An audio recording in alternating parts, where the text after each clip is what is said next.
L'infirmière s'occupait d'une vieille dame aveugle. Un jour, elle arriva plus tôt que prévu et fut horrifiée par ce que le fils de la vieille dame lui faisait. Avant de commencer l'histoire, n'oubliez pas de laisser un like et de vous abonner à la chaîne pour voir plus d'histoires comme celle-ci. Le soleil n'était pas encore complètement levé lorsque Marthe arriva au manoir. Ses pas hésitants s'arrêtèrent devant les imposantes grilles alors qu'elle ajustait la lanière de son sac sur son épaule, tentant d'ignorer le poids du malaise qui la rongeait. Avant qu'elle ne puisse sonner, un cri étouffé traversa le silence du matin. « S'il te plaît, mon fils, ne fais pas ça !» La voix angoissée résonnait depuis une des fenêtres de l'étage supérieur. Marthe sentit son sang se glacer dans ses veines. « Aide-moi, Sainte Vierge » murmura-t-elle en faisant le signe de croix, ses mains tremblant. La porte s'ouvrit brusquement, révélant Henri, un homme au visage dur et aux yeux chargés de secrets sombres. « Alors, vous êtes la nouvelle infirmière » dit-il d'un ton empreint de mépris. « Nous en avons déjà perdu 3 cette année. J'espère que vous tiendrez plus longtemps que les autres. » Son sourire glacial fit frissonner Marthe. Elle avala difficilement avant de répondre « Je m'appelle Marthe, et j'ai bien l'intention de prendre soin de Madame Nora, peu importe ce qu'il adviendra. » Une femme enceinte apparut derrière Henri, ses pas hésitants et son regard baissé révélant une peur qu'elle tentait vainement de dissimuler. « Voici Lydia, ma femme » la présenta-t-il sans même lui adresser un regard. Lydia leva brièvement les yeux, croisant ceux de Marthe, et dans ce bref instant, un message silencieux de désespoir sembla passer entre elles. « Bienvenue » murmura Lydia, ses mains se posant instinctivement sur son ventre. « J'espère que vous savez ce que vous faites. »« Entrez » ordonna Henri, « et souvenez-vous que dans cette maison, il y a des affaires qui ne vous concernent pas. » La dernière infirmière qui a mis son nez où elle n'aurait pas dû. Il laissa sa phrase en suspens, mais la menace était claire comme de l'eau de roche. C'est alors qu'Isabelle descendit les escaliers, sa présence apportant un court moment de soulagement à l'atmosphère étouffante. « Bienvenue, mademoiselle Martin » dit-elle, ses yeux révélant une profonde inquiétude. « Cette maison, elle renferme des secrets qui doivent voir la lumière du jour. Ma sœur a besoin de plus que de soins médicaux. » Henri lança un regard glacial à Isabelle. « Faites attention à ce que vous dites, tante. Vous savez très bien ce qui arrive à ceux qui tentent de s'immiscer dans les affaires de notre famille. » Isabelle redressa le menton avec défi. « Oui, je le sais, tout comme je sais qu'un jour, tu devras répondre de tout ce que tu as fait, Henri. Dieu voit et entend tout, nul ne peut se cacher de lui. » Le silence qui suivit fut interrompu par l'arrivée de Madame Nora, s'appuyant sur sa canne, son visage marqué par les épreuves, portant des cicatrices plus profondes que celles visibles. « Maman » lança Henri froidement, « tu t'obstines encore à marcher seul. Veux-tu tomber à nouveau ?» Nora leva son visage, ses yeux aveugles semblant voir au-delà des apparences. « Les blessures les plus douloureuses, mon fils, ne sont pas celles qui marquent le corps, mais celles qui détruisent l'âme. » La tension monta encore d'un cran après les paroles de Nora. Henri s'avança vers sa mère, ses pas résonnant dans le hall comme un grondement lointain. « Tu parles trop pour quelqu'un qui dépend tant des autres » grogna-t-il, saisissant fermement le bras de Nora. C'est alors que Marthe, poussée par un élan protecteur, fit un pas en avant. « S'il vous plaît, monsieur Villa, laissez-moi aider Madame Nora. C'est pour cela que je suis ici. » Isabelle profita de l'intervention de Marthe pour s'approcher de sa sœur. « Nora a raison, Henri. Depuis que ton père est mort dans cet accident, tu as changé. Qu'est-il arrivé au garçon qui embrassait les mains de sa mère chaque matin ?» Les mots d'Isabelle firent étouffer un sanglot à Lydia, qui caressa son ventre avec des mains tremblantes. « S'il vous plaît, ne parlons pas de cela maintenant » supplia-t-elle en jetant un regard craintif à son mari. Henri relâcha brusquement le bras de sa mère et se tourna vers Isabelle. « Vous n'avez pas le droit de parler de mon père. Pas après tout ce que vous avez fait, pas après avoir essayé de le monter contre moi. » Sa voix résonna dans le hall, faisant rétrécir Lydia encore plus. « Sortez de cette maison maintenant, ou je vous jure que vous regretterez d'être né là. » La voix de Nora trembla. « Ta colère te consume comme un poison depuis la mort de ton père, depuis le testament. » Avant qu'elle puisse finir, Henri l'interrompit en criant « Ça suffit. Tu as perdu le droit de parler d'héritage quand tu as décidé de tout changer dans notre dos. Cette maison est maintenant à moi, et tout le monde ici apprendra à respecter cela. » Avant d'être pratiquement poussée dehors, Isabelle parvint à s'approcher de Marthe et à lui murmurer à l'oreille « Protège ma sœur, ma fille. Il se passe des choses dans cette maison que même les morts ne pardonneraient pas. La mort de mon beau-frère, ce n'était pas un accident, et Nora, elle n'a pas perdu la vue à cause d'une maladie. Sois prudente, les murs ont des oreilles, et Henri a des yeux dans chaque recoin. » Le frisson qui parcourut Marthe ressemblait à un avertissement du destin. Elle regarda Lydia monter précipitamment les escaliers, une main protectrice posée sur son ventre, tandis qu'Henri restait dans le hall, sa présence imposante remplissant l'atmosphère d'une menace silencieuse. « Maintenant, infirmière, dit-il, son ton faussement cordial ne cachant qu'à peine la menace sous-jacente, je vais vous montrer la chambre de ma mère. Et rappelez-vous, trop de curiosité peut être mortelle dans cette maison. » Marthe suivit Henri en montant les escaliers, chaque marche semblant la conduire plus profondément dans un mystère qui s'avérait plus sombre qu'elle ne l'avait imaginé. Les mots d'Isabelle résonnaient dans son esprit comme un présage, tandis qu'elle observait le dos rigide d'Henri devant elle. « Mon Dieu, pria-t-elle silencieusement, donnez-moi la force de découvrir la vérité et de protéger ceux qui ont besoin d'aide dans cette maison. » Arrivée dans la chambre de Nora, Marthe trouva la vieille femme assise au bord du lit, ses doigts tremblants glissant doucement sur un vieux chapelet. L'atmosphère était lourde de secrets, malgré la lumière du matin tentant de percer à travers les rideaux de velours épais. Henri resta à la porte, ses yeux scrutateurs suivant chaque mouvement de l'infirmière. « Vous avez 15 minutes pour l'examiner. Après cela, je veux un rapport complet sur son état, ordonna-t-il, sa voix tranchant l'air comme un rasoir. Un diagnostic approprié nécessite plus de temps, monsieur Villa, répondit Marthe en rassemblant un courage dont elle ne se savait pas capable. De plus, j'aurai besoin d'intimité avec votre mère. Henri l'interrompit d'un rire sec et menaçant. L'intimité? Il n'y a rien de tel dans cette maison, mademoiselle Martin. Ma mère a déjà causé bien trop de problèmes avec ces moments d'intimité. Il s'approcha de Nora, posant une main lourde sur son épaule. N'est-ce pas, mère? Comme cette nuit où tu as décidé de réécrire le testament. Nora frissonna sous la main de son fils, mais sa voix sortit étonnamment ferme. Chaque décision que j'ai prise était pour le bien de la famille, Henri. Si ton père était vivant. Ces mots furent interrompus par une prise encore plus serrée. Mais il ne l'est pas, n'est-ce pas? Et nous savons très bien pourquoi. La menace voilée dans la voix d'Henri fit frissonner Marthe. C'est alors que Lydia apparut à la porte, son visage pâle marqué par des larmes récentes. « Henri, s'il te plaît, le médecin a appelé. Il veut te parler des examens du bébé. » Sa voix trembla en mentionnant l'enfant, et Marthe remarqua comment ses mains se posaient instinctivement sur son ventre. Quelque chose dans son regard semblait crier à l'aide. Henri relâcha brusquement l'épaule de sa mère. « Occupez-vous d'elle, ordonna-t-il à Marthe. Mais rappelez-vous, tout ce qu'elle dira ou fera de suspect, je veux le savoir immédiatement. » Avant de sortir, il se pencha vers Nora. « Et toi, mère, n'oublie pas notre accord. Ta cécité pourrait empirer si ta langue reste trop bien pendue. » Dès qu'Henri fut parti, Nora laissa échapper un sanglot étouffé. Marthe s'approcha rapidement, remarquant pour la première fois les ecchymoses violacées sur les bras de la vieille dame. « Madame Nora, murmura-t-elle, ces blessures, elles ne viennent pas de chute, n'est-ce pas ?» La vieille dame tourna son visage vers elle et, malgré ses yeux sans vie, Marthe sentit le poids d'une terrible vérité. « Ma fille, dit doucement Nora, ses mains cherchant celles de Marthe, il y a des choses dans cette maison que même le diable ne pourrait pardonner. Mon fils, mon Henri, depuis la mort de son père, il s'est transformé en quelque chose qu'une mère ne peut reconnaître. Et ma cécité. » Elle hésita, sa voix tremblant. « Disons simplement que certaines personnes doivent perdre la vue pour rester en vie. » Marthe sentit son cœur se serrer en voyant la souffrance silencieuse de Nora. Les ecchymoses sur les bras de la vieille dame racontaient une histoire bien plus sombre que de simples accidents domestiques. Chaque marque violacée ressemblait à une page d'un livre d'horreur que cette famille tentait de cacher. L'infirmière ne pouvait plus prétendre ne rien voir de ce qui se passait, et bien qu'elle sache qu'elle risquait son emploi, ou pire, elle décida d'affronter la situation. « Madame Nora, je ne peux plus faire semblant de ne pas voir ce qui se passe, » commença Marthe, sa voix tremblant d'émotion contenue. « Ces blessures, la manière dont votre fils vous traite, c'est criminel. Il doit être arrêté. Personne n'a le droit de faire cela à sa propre mère, c'est inhumain, c'est... » Elle fut interrompue par un cri angoissé qui résonna dans la pièce. « Arrêté?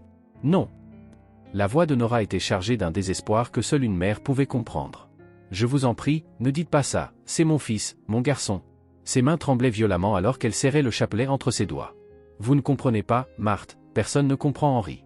Il n'a pas toujours été comme ça. Après la mort de son père, quelque chose a changé en lui, comme si une ombre avait envahi son âme. » Marthe s'agenouilla devant la vieille dame, prenant ses mains dans les siennes. « Mais Madame Nora, vous ne pouvez pas continuer à vivre ainsi. Ces blessures, cette peur constante. » L'infirmière s'interrompit en voyant des larmes couler des yeux aveugles de sa patiente. « Parlons d'autre chose, s'il vous plaît, » supplia Nora, tentant de forcer un sourire qui ressemblait plus à un masque de douleur. « Parlez-moi de vous, Marthe. Avez-vous une famille? Êtes-vous mariée ?» Ce changement de sujet brutal était une supplique silencieuse pour mettre fin à cette conversation, mais il révélait aussi la peur profonde qui la rongeait. À ce moment-là, Lydia entra dans la pièce, fermant silencieusement la porte derrière elle. Son visage portait les marques de larmes récentes, et ses mains tremblaient en caressant son ventre arrondi. « Madame Nora, murmura-t-elle, je vous ai apporté du thé. » Mais ses yeux racontaient une autre histoire, une histoire de peur partagée et de secrets douloureux. « Lydia, ma chérie » Nora tendit la main en direction de la voix de sa belle-fille. « Viens t'asseoir avec nous. Comment va mon petit enfant ?» Il y avait une tendresse dans sa voix qui contrastait douloureusement avec l'atmosphère oppressante du manoir. « Il va bien, » répondit Lydia, sa voix étranglée. « Mais parfois j'ai si peur. » Elle s'assit sur le bord du lit, et Marthe remarqua comment ses mains tremblaient en posant la tasse de thé sur la table de chevet. « Peur qu'il grandisse dans cette maison, peur qu'il voie. » Nora l'interrompit doucement. « Nous ne devrions pas parler de telles choses. Les murs? Elle ne termina pas sa phrase, mais ce n'était pas nécessaire. L'avertissement d'Isabelle résonnait dans l'esprit de Marthe, les murs ont des oreilles. Marthe observa les deux femmes, unies dans leur peur silencieuse, et sentit une détermination grandir en elles. J'ai besoin de sortir un moment, annonça-t-elle en se levant. Il me faut aller chercher des médicaments pour aider avec ses blessures. Le visage de Nora se déforma sous l'effet de la panique. Non, s'il vous plaît, ce n'est pas nécessaire. J'ai déjà dit que ce ne sont que des accidents, vous savez, nous, les personnes âgées, nous nous blessons facilement. Sa voix tremblait, révélant la peur derrière ses mots préparés. Mais, Madame Nora, insista Marthe doucement, en tant que votre infirmière, je ne peux pas ignorer. J'ai dit non. La voix de Nora sortit plus fort que prévu, surprenant même Lydia. Je vous en prie, Marthe, certaines choses doivent rester comme elles sont, pour le bien de tous. Sa main chercha celle de l'infirmière, la serrant avec une force surprenante. Promettez-moi de ne rien faire. Promettez-le. La détresse dans la voix de la vieille dame était palpable, et Marthe sentit son cœur se briser un peu plus. Comment une mère pouvait-elle défendre aussi férocement quelqu'un qui lui faisait du mal? Comment l'amour maternel pouvait-il être assez fort pour accepter une telle souffrance? C'est alors que des pas lourds dans le couloir firent geler les trois femmes sur place. Lydia se leva précipitamment, ses mains protectrices sur son ventre, tandis que Nora se redressa dans son lit, essayant d'effacer toute trace de trouble sur son visage. Henri entra dans la pièce comme une ombre menaçante, ses yeux sombres balayant la scène devant lui. Quel genre de réunion est-ce ici? Sa voix était douce mais empreinte de menace. Lydia, tu ne devrais pas être en train de te reposer? Et vous, l'infirmière, je croyais que vous étiez ici pour vous occuper de ma mère, pas pour prendre le thé. Nous étions simplement? Commença Lydia, mais sa voix s'éteignit sous le regard tranchant de son mari. J'expliquais à Madame Nora les médicaments qu'elle doit prendre, intervint Marthe, gardant sa voix calme malgré la peur qui coulait dans ses veines. Et maintenant, j'ai besoin de sortir pour aller chercher des onguents pour ses blessures. Henri s'approcha lentement, comme un prédateur tournant autour de sa proie. Des blessures? Quelles blessures? Son sourire ne monta pas jusqu'à ses yeux. Ma mère est parfaitement bien, n'est-ce pas, maman? Oui, mon fils, répondit Nora automatiquement, sa voix petite et soumise. Je vais bien, juste un peu fatiguée. Marthe sentit l'urgence de partir, de trouver Isabelle, de faire quelque chose pour aider ces femmes piégées dans un réseau de peur et de violence. Excusez-moi, dit-elle en se dirigeant vers la porte. J'ai vraiment besoin de récupérer des médicaments. Bien sûr, répondit Henri, son sourire devenant plus menaçant. Mais rappelez-vous, mademoiselle Martin, certaines choses qui se passent dans cette maison doivent rester entre ces murs, pour le bien de tous. En quittant la pièce, Marthe sentit le poids du regard d'Henri sur son dos. Les mots d'Isabelle résonnaient dans son esprit comme un mantra urgent. Elle devait trouver la sœur de Nora, découvrir toute la vérité sur cette famille. Quelque chose de bien plus sombre se passait dans ce manoir, quelque chose qui dépassait les blessures visibles de Nora. Dans le couloir, Marthe prit une profonde inspiration, son esprit déjà en train de réfléchir à des moyens de retrouver Isabelle sans éveiller de soupçons. L'amour aveugle de Nora pour son fils cruel, la peur constante de Lydia, les regards menaçants d'Henri, tout se mêlait dans son esprit comme les pièces d'un puzzle macabre qu'elle devait résoudre avant qu'il ne soit trop tard. Sainte Vierge, murmura-t-elle en touchant le crucifix à son cou, donnez-moi la force d'aider ces femmes, montrez-moi le chemin. Avec des pas déterminés, elle descendit les escaliers du manoir, résolue à retrouver Isabelle et à découvrir les sombres secrets que ces murs gardaient. Le temps pressait, et elle savait que chaque minute pouvait faire la différence entre la vie et la mort dans cette maison de l'horreur. Marthe observa le mouvement dans le manoir à travers la fenêtre de la cuisine, son cœur battant la chamade alors qu'elle tentait de paraître calme. Elle avait déjà remarqué que Dolores, la vieille cuisinière de la maison, gardait toujours un petit carnet dans la poche de son tablier, où elle notait des numéros de téléphone importants. L'infirmière s'approcha d'elle, feignant un intérêt pour une recette de tisane calmante pour Nora. Ses mains tremblaient légèrement en aidant la vieille cuisinière à trier les herbes, cherchant le bon moment pour poser la question qui pourrait tout changer. Dolores, murmura-t-elle en s'assurant qu'elles étaient seules, j'ai vraiment besoin de parler avec Madame Isabelle, c'est pour un médicament spécial pour sa sœur. Vous avez son numéro? Le couloir menant à la sortie arrière était désert lorsque Marthe obtint finalement le numéro. Ses mains tremblaient tant qu'elle faillit laisser tomber le téléphone en composant le numéro. À l'autre bout de la ligne, la voix d'Isabelle sonnait tendue et basse. Chère Marthe, prit-elle une profonde inspiration avant de répondre, consciente de l'importance de chaque mot. Madame Isabelle, c'est moi, Marthe, l'infirmière de votre sœur. Nous devons parler, c'est urgent. Un silence chargé de tension s'installa avant qu'Isabelle ne réponde, à l'église de Notre-Dame, dans 1 heure. Venez seule, et ne dites rien à personne.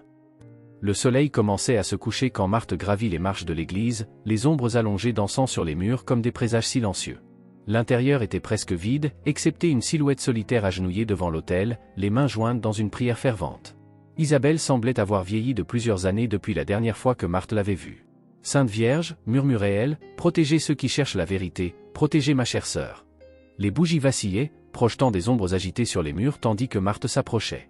Isabelle se tourna au son de ses pas, les yeux remplis de larmes qu'elle retenait difficilement. « Ma fille », sa voix tremblait, « je savais que ce jour viendrait, depuis que j'ai vu les ecchymoses sur ma sœur, depuis que j'ai compris ce qu'Henri lui faisait. » Elle s'arrêta, jetant des regards nerveux autour d'elle. Des choses terribles se passent dans cette maison, des choses que même le diable ne pardonnerait pas. Isabelle serra les mains de Marthe avec force, l'entraînant vers un banc un peu à l'écart de l'autel. L'odeur de l'encens flottait dans l'air tandis que la lueur orangée du coucher de soleil passait à travers les vitraux, projetant des ombres mystérieuses sur leurs visages. « Qu'est-il arrivé à ma sœur, à Nora ?» Isabelle déglutit, sa voix épaisse d'émotion. « Ce n'était pas un accident, ma fille. J'ai tout vu cette nuit-là, j'ai vu ce que mon neveu a fait, de quoi il est capable. » Marthe sentit un frisson lui parcourir l'échine alors qu'Isabelle commençait à raconter la nuit qui avait tout changé. Eduardo, mon beau-frère, avait découvert quelque chose à propos d'Henri, quelque chose de terrible dans les livres de comptes de l'entreprise. Les mains d'Isabelle tremblaient alors qu'elle fouillait dans son sac pour en sortir quelque chose. Cette nuit-là, je rendais visite à Nora, j'ai entendu des cris venant du bureau. Quand j'ai atteint la porte, sa voix se brisa, les larmes coulant librement sur son visage ridé. Henri était là, avec Eduardo, et il avait une seringue à la main. Le silence de l'église fut brisé uniquement par le son lointain des cloches annonçant l'Ave Maria. « Madame Isabelle, murmura Marthe en se penchant, la cécité de Nora, que s'est-il réellement passé ?» Isabelle ferma fermement les yeux, comme si le souvenir était trop douloureux à supporter. « Ma sœur, sa cécité n'est pas ce qu'elle semble être, cette même nuit, après. Eduardo. » Sa voix s'étrangla dans un sanglot. Les ombres semblaient s'intensifier autour d'elle tandis qu'Isabelle continuait sa confession. Henri a découvert qu'elle avait vu quelque chose qu'elle n'aurait pas dû voir, alors il. Isabelle s'arrêta soudainement, les yeux écarquillés de terreur.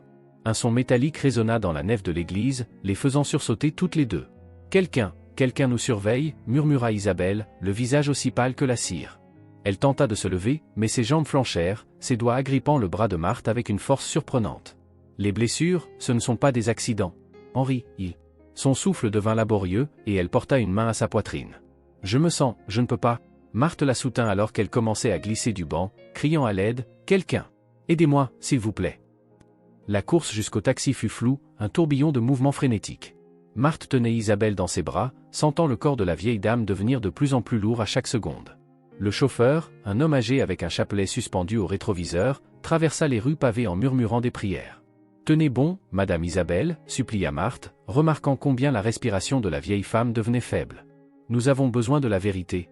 Nora a besoin de vous. » Les yeux d'Isabelle s'ouvrirent brièvement, ses lèvres bougeant avec difficulté. « Sauvez, sauvez ma sœur. » L'imposant hôpital Saint-Luc se dressait devant elle tandis que la nuit tombait, ses lumières fluorescentes projetant des ombres fantomatiques.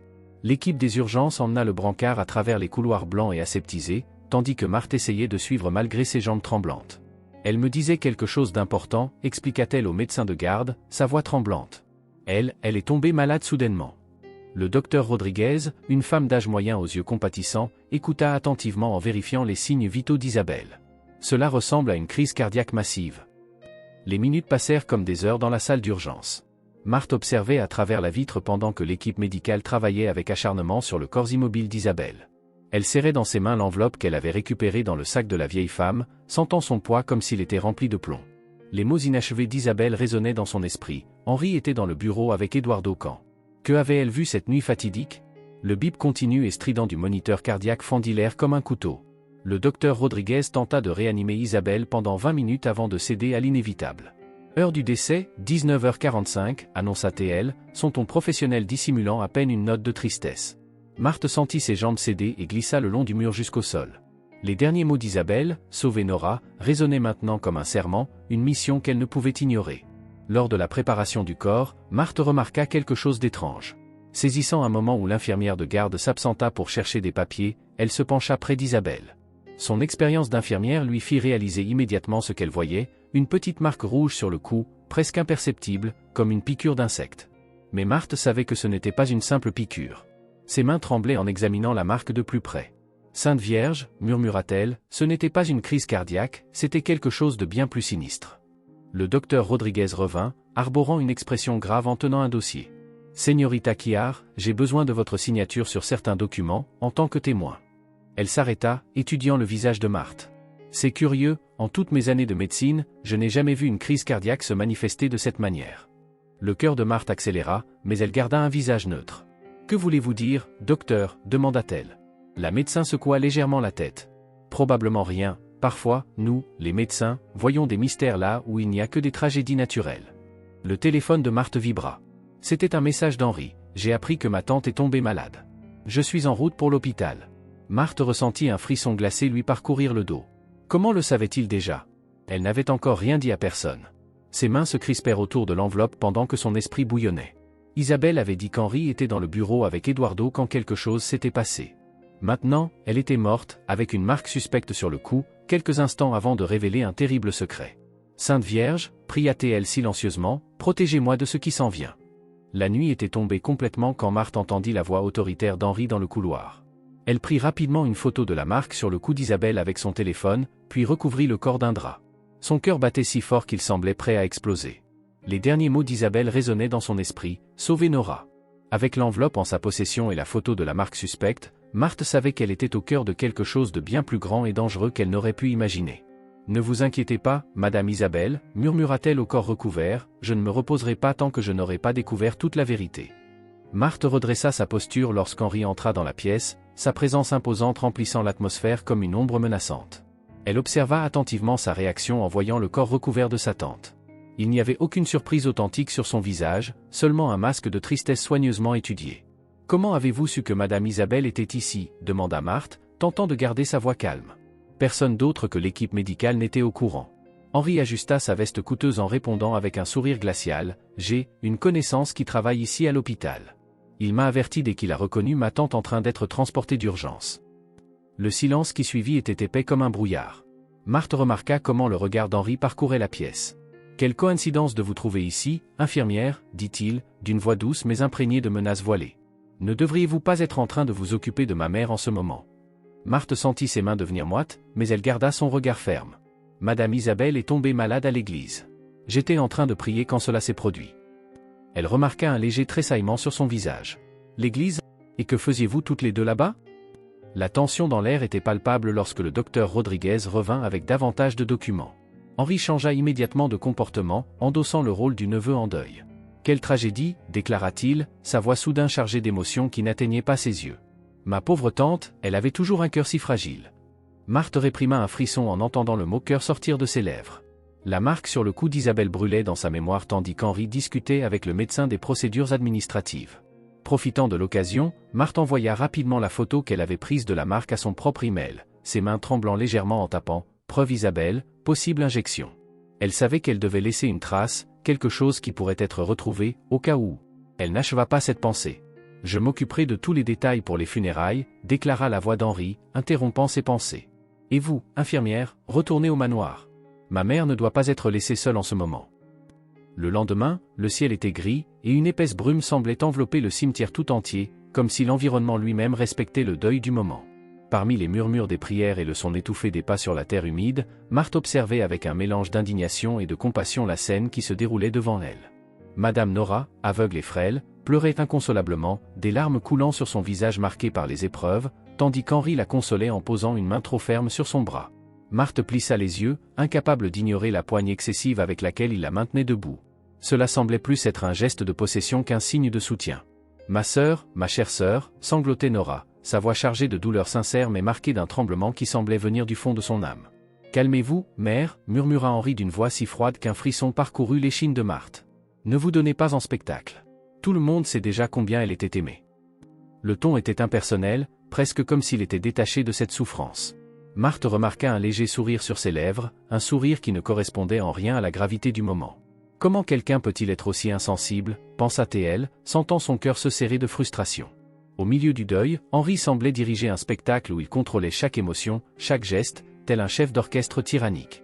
Il tenait le bras de sa mère avec une telle force qu'on aurait dit qu'il la dominait complètement, comme une marionnette fragile. « Personne n'a besoin de vous voir comme ça » insista-t-il en murmurant, tandis que son expression restait de marbre. La douleur de la scène était palpable, et Marthe observait chaque expression avec attention. C'est alors que son regard se posa sur Lydia, debout à côté d'Henri. Lydia semblait vacillante, ses pas hésitants, une main protectrice posée sur son ventre, détournant les yeux du cercueil, incapable de supporter la vue de sa belle-sœur pour la dernière fois. « Remarquant son état, Henri lui serra le bras avec une intensité qui la fit reculer. « Allons, Lydia, tiens-toi droite.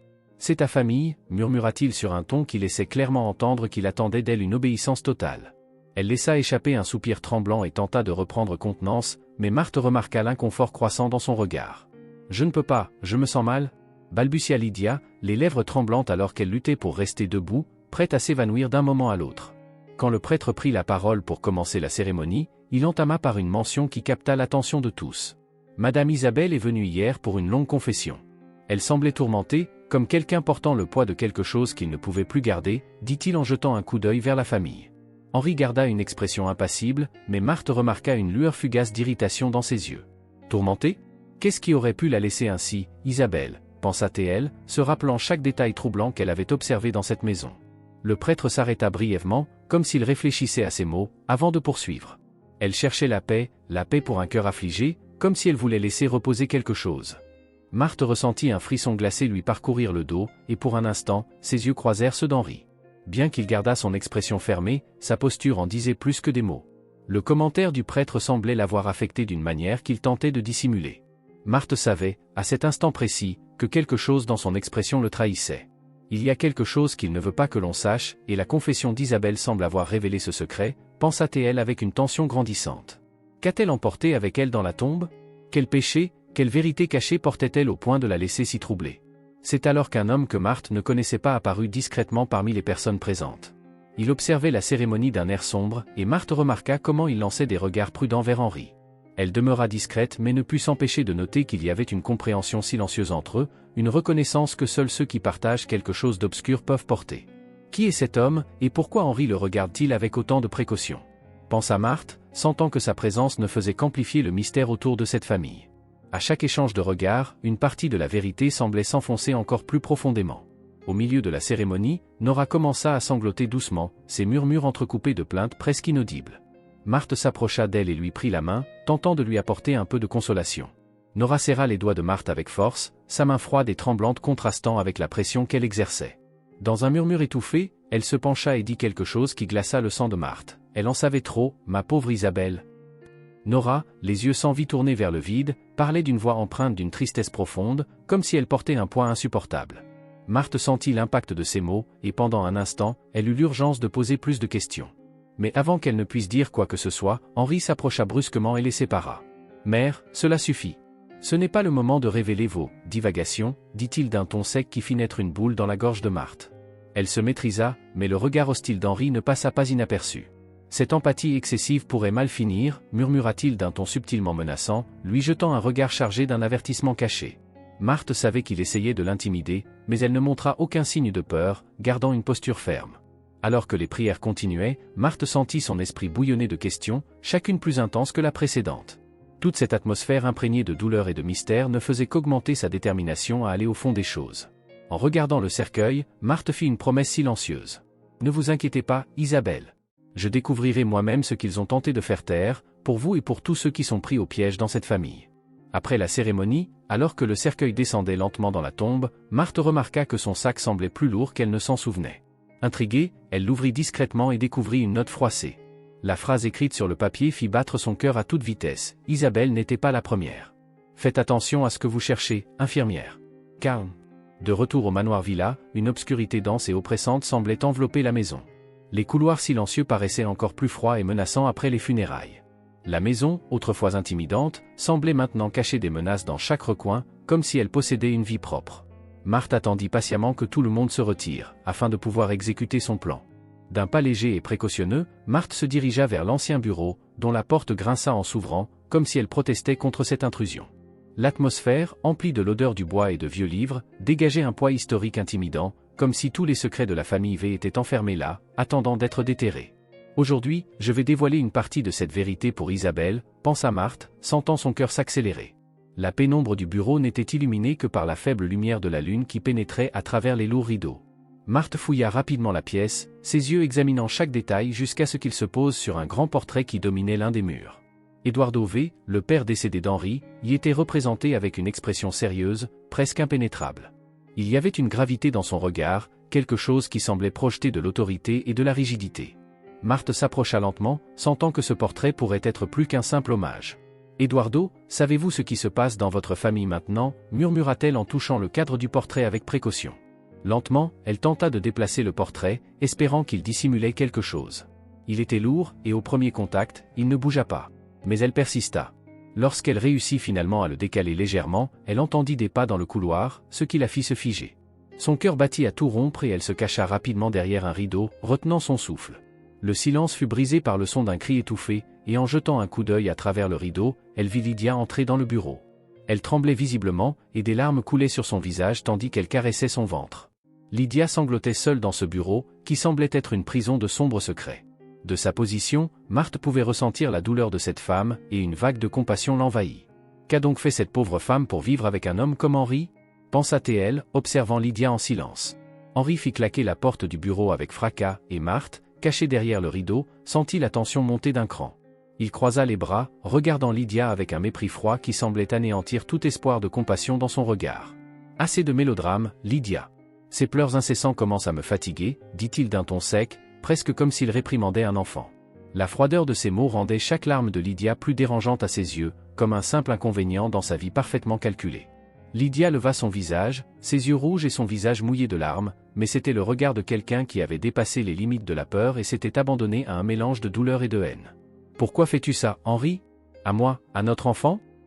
Elle posa une main protectrice sur son ventre, sa voix tremblante mais chargée d'une détermination désespérée. « Ce bébé est innocent, il n'a pas demandé à venir dans ce monde entouré de mensonges, de manipulations, de peur. » Le dernier mot sortit dans un murmure douloureux, et Marthe pouvait voir que Lydia était à bout. Henri laissa échapper un rire sec et glacial, s'avançant vers elle avec des pas contrôlés, comme un prédateur encerclant sa proie. « Ce bébé ? Est-ce ainsi que tu vois les choses, Lydia ? Que cet enfant faisait partie de mes plans. Que je voulais voir mes projets sabotés par cette créature. » Sa voix dégoulinait de mépris, et chaque mot semblait poignarder Lydia, qui reculait un peu à chaque syllabe, comme si ses paroles étaient aussi tranchantes que des lames. Marthe, en observant la scène, sentit son cœur se serrer et ses mains trembler en voyant la froideur avec laquelle Henri parlait de son propre enfant. Lydia, cependant, s'accrocha, rassemblant ce qui lui restait de force. « C'est donc ça, Henri ? Toutes ces années, toutes ces promesses de famille, et tout ce que tu voulais, c'était un pion à manipuler ?» Sa voix sortit comme un murmure retenu, et le mot « manipuler » résonna dans l'air comme une condamnation chargée de tristesse et de déception. Elle tenta de garder son calme, mais Marthe pouvait voir que Lydia était sur le point de s'effondrer, luttant contre la froideur de cet homme qui aurait dû être son partenaire. Henri pencha la tête, un sourire cynique et glaçant aux lèvres. « Manipuler ? Lydia, ma chère, tu me donnes trop de crédit. » Sa voix était désormais basse, dangereuse, comme le sifflement d'un serpent. « J'ai un plan, Lydia, et ce dont j'ai le moins besoin maintenant, c'est d'un obstacle, dit-il en accentuant le mot comme s'il s'agissait d'une insulte. Et tu aurais dû le savoir avant de décider de tomber enceinte. Cette erreur ne fait que compliquer davantage les choses pour moi. » Marthe serra les poings, sentant la colère monter en elle. Elle brûlait d'envie d'intervenir, mais elle savait qu'elle devait rester cachée. Lydia, toutefois, semblait rassembler tout le courage qu'elle possédait pour le confronter. Elle essuya ses larmes du revers de la main, redressa son corps et leva le menton en signe de défi. « Tu parles comme si j'étais la seule responsable, Henri. Cette erreur est aussi la conséquence de tes propres choix. Ne t'avise pas de me faire porter tout le blâme. » Sa voix s'éleva, montrant qu'en dépit de la peur, il restait en elle une flamme de résistance qui ne serait pas facilement éteinte. Mais le regard qu'Henri lui lança était glacial, comme s'il se trouvait au-dessus de toute réprimande. Il fit un pas en arrière, laissant le silence s'installer avant de répondre. Lentement, un rictus se dessina sur son visage. « Cette erreur, comme tu l'appelles, aurait dû être évitée, Lydia. Je n'ai pas besoin de ce fardeau, pas maintenant, dit-il avec un calme cruel qui tranchait comme une lame. Marthe se demanda comment quelqu'un pouvait être aussi insensible envers sa propre femme et l'enfant qu'elle portait. « Tu es monstrueux, murmura Lydia, sa voix étranglée par l'horreur face aux paroles de son mari. Henri haussa simplement les épaules, comme si les mots de Lydia n'avaient aucun effet sur lui. « Dis ce que tu veux, Lydia, mais j'ai toujours su ce que je faisais, j'ai toujours su quelles étaient mes priorités. » Son ton glacial contrastait avec le désespoir de Lydia, qui semblait comprendre enfin l'étendue de l'égoïsme et de la cruauté de l'homme qu'elle avait épousé. « Et toi, Lydia, tu n'as jamais été qu'un pion pratique, rien de plus. » Lydia resta silencieuse un moment, comme si elle absorbait le coup fatal, mais elle releva ensuite la tête, son regard brillant d'un mélange de douleur et de défi. « Pratique. Tu m'as utilisé comme un pion dans ton sale jeu, tu manipules, tu menaces, tu joues avec les gens autour de toi comme s'ils étaient des pièces d'échecs, mais moi, je ne suis pas ton pion, Henri, dit-elle, sa voix ferme comme une déclaration de liberté. Marthe, cachée, ressentit un élan d'admiration pour le courage de Lydia de le confronter, sachant combien Henri pouvait être dangereux. Henri laissa échapper un léger rire, presque amusé par ce qu'il considérait comme une résistance futile. « Ne sois pas si dramatique, Lydia. Tu savais exactement dans quoi tu t'engageais dès le début, dit-il, sa voix glaciale et teintée de sarcasme. Tu sais que c'est mon plan, que rien ne m'empêchera de le réaliser, avec ou sans toi. Tu sais très bien que ton seul rôle ici était de faire croire à tout le monde que nous étions une famille parfaite. » Lydia secoua la tête, incrédule, sa voix étranglée de tristesse et d'épuisement. « Je voulais juste un peu de paix, Henri, c'est tout. Un foyer, une famille, une vie sans cette froideur, sans ces secrets, sans tes jeux sans fin, dit-elle, sa voix tremblante et faible. Marthe pouvait voir que Lydia était détruite, piégée dans un mariage où elle n'était plus que l'ombre de celle qu'elle avait été. La réponse d'Henri fut immédiate, sans une once d'hésitation ou d'empathie. « La paix ? Une famille ? Lydia, je t'ai donné ce que tu voulais. Tout ce que tu avais à faire, c'était de suivre mon plan sans poser de questions, sans pleurer, sans compliquer les choses avec des sentiments inutiles, répliqua-t-il, son regard tranchant. Mais tu as choisi de compliquer les choses, Lydia, et moi, je ne tolère pas les complications. » Un silence lourd s'installa entre eux, et les mots d'Henri résonnaient dans le bureau, laissant clairement comprendre qu'il n'y avait aucune place pour la rédemption ou la compréhension. Lydia détourna le regard, incapable de le fixer, comme si chaque mot lui rappelait tout ce qu'elle avait perdu à ses côtés. Marthe, cachée derrière le rideau, ressentit le poids de la situation, la peur croissante qui consumait Lydia et la cruauté inébranlable d'Henri. Quel genre de plan est-ce et jusqu'où est-il prêt à aller pour le mener à bien, pensa-t-elle, le cœur battant. Henri, sentant l'impact de ses paroles, fit quelques pas vers la porte, comme prêt à clore la discussion. Mais avant de sortir, il lança un dernier avertissement à Lydia, son ton sérieux et menaçant. « Pleure autant que tu veux, Lydia. Imagine-toi victime, mais souviens-toi d'une chose, personne, absolument personne, n'est au-dessus de ce plan. Ni toi, ni personne dans cette maison, dit-il avec un calme calculé, porteur d'une menace implicite, comme une sentence irrévocable. » Quand Lydia quitta le bureau, défaite et abattue, Marthe pensa qu'elle pouvait enfin sortir de sa cachette et s'éclipser sans être vue. Mais à sa grande surprise, Henri se retourna vers la porte et la verrouilla, piégeant Marthe à l'intérieur du bureau. « Je reviens bientôt pour m'occuper d'un autre problème, » murmura-t-il avant de disparaître dans le couloir, ignorant que Marthe se trouvait là, enfermée. Alors que la porte se fermait, Marthe entendit le bruit solide de la clé tournant dans la serrure. Le dernier déclic fut comme un coup de poing dans son estomac, une confirmation qu'elle était prise au piège.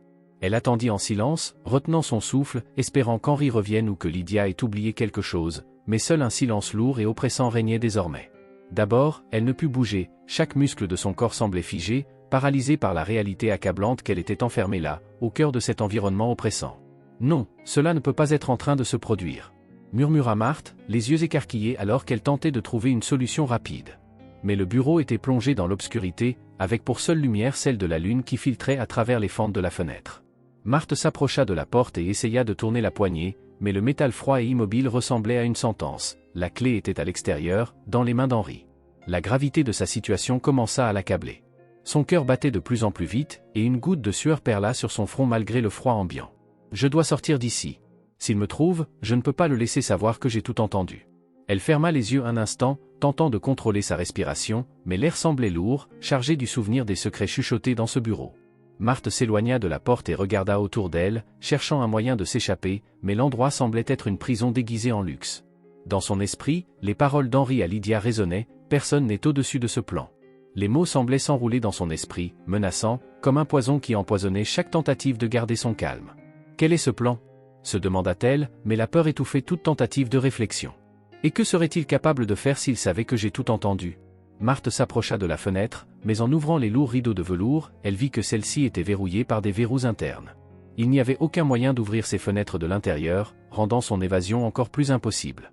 Le sentiment d'impuissance l'envahit, et son esprit commença à envisager toutes les conséquences possibles si elle était découverte en train d'écouter les secrets de la famille. La panique lui serra la gorge, et elle sentit l'air devenir de plus en plus rare. Elle se mit à marcher de long en large, essayant de se rappeler tout détail qu'elle pourrait utiliser à son avantage. « Je ne dois pas perdre la tête maintenant, il faut que je réfléchisse », murmura-t-elle en sentant son cœur battre si fort qu'il semblait résonner dans ses oreilles. Chaque seconde là-dedans lui semblait une éternité. Marthe prit une profonde inspiration, essayant de calmer la panique qui montait en elle. Ses yeux scrutèrent le bureau, cherchant quelque chose, n'importe quoi qui pourrait l'aider à déverrouiller la porte.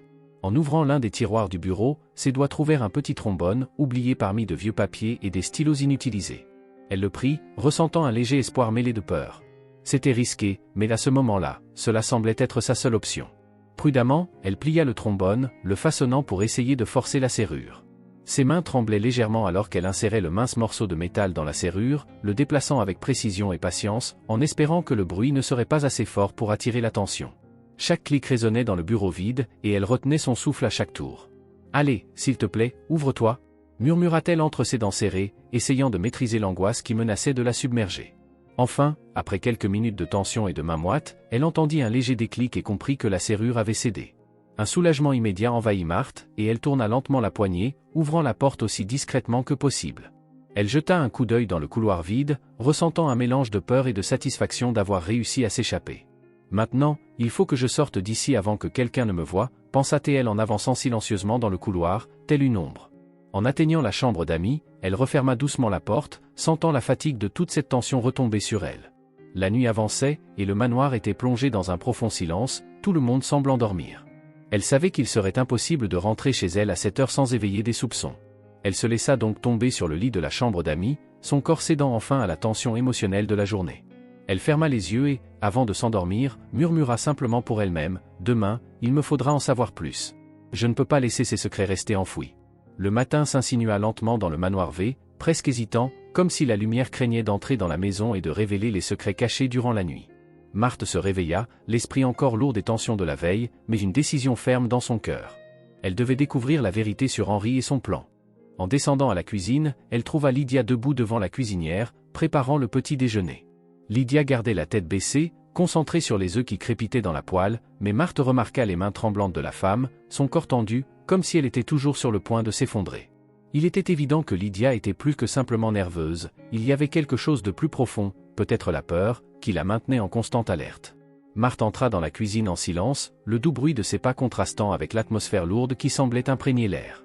Elle prit une tasse de café et en inspira l'arôme chaleureux, tentant d'alléger la tension avant de commencer une conversation avec Lydia, qui lui tournait le dos, remuant automatiquement les œufs dans la poêle. « Bonjour, Lydia » dit Marthe d'un ton doux et prudent, testant le terrain comme quelqu'un qui marche sur de la glace mince.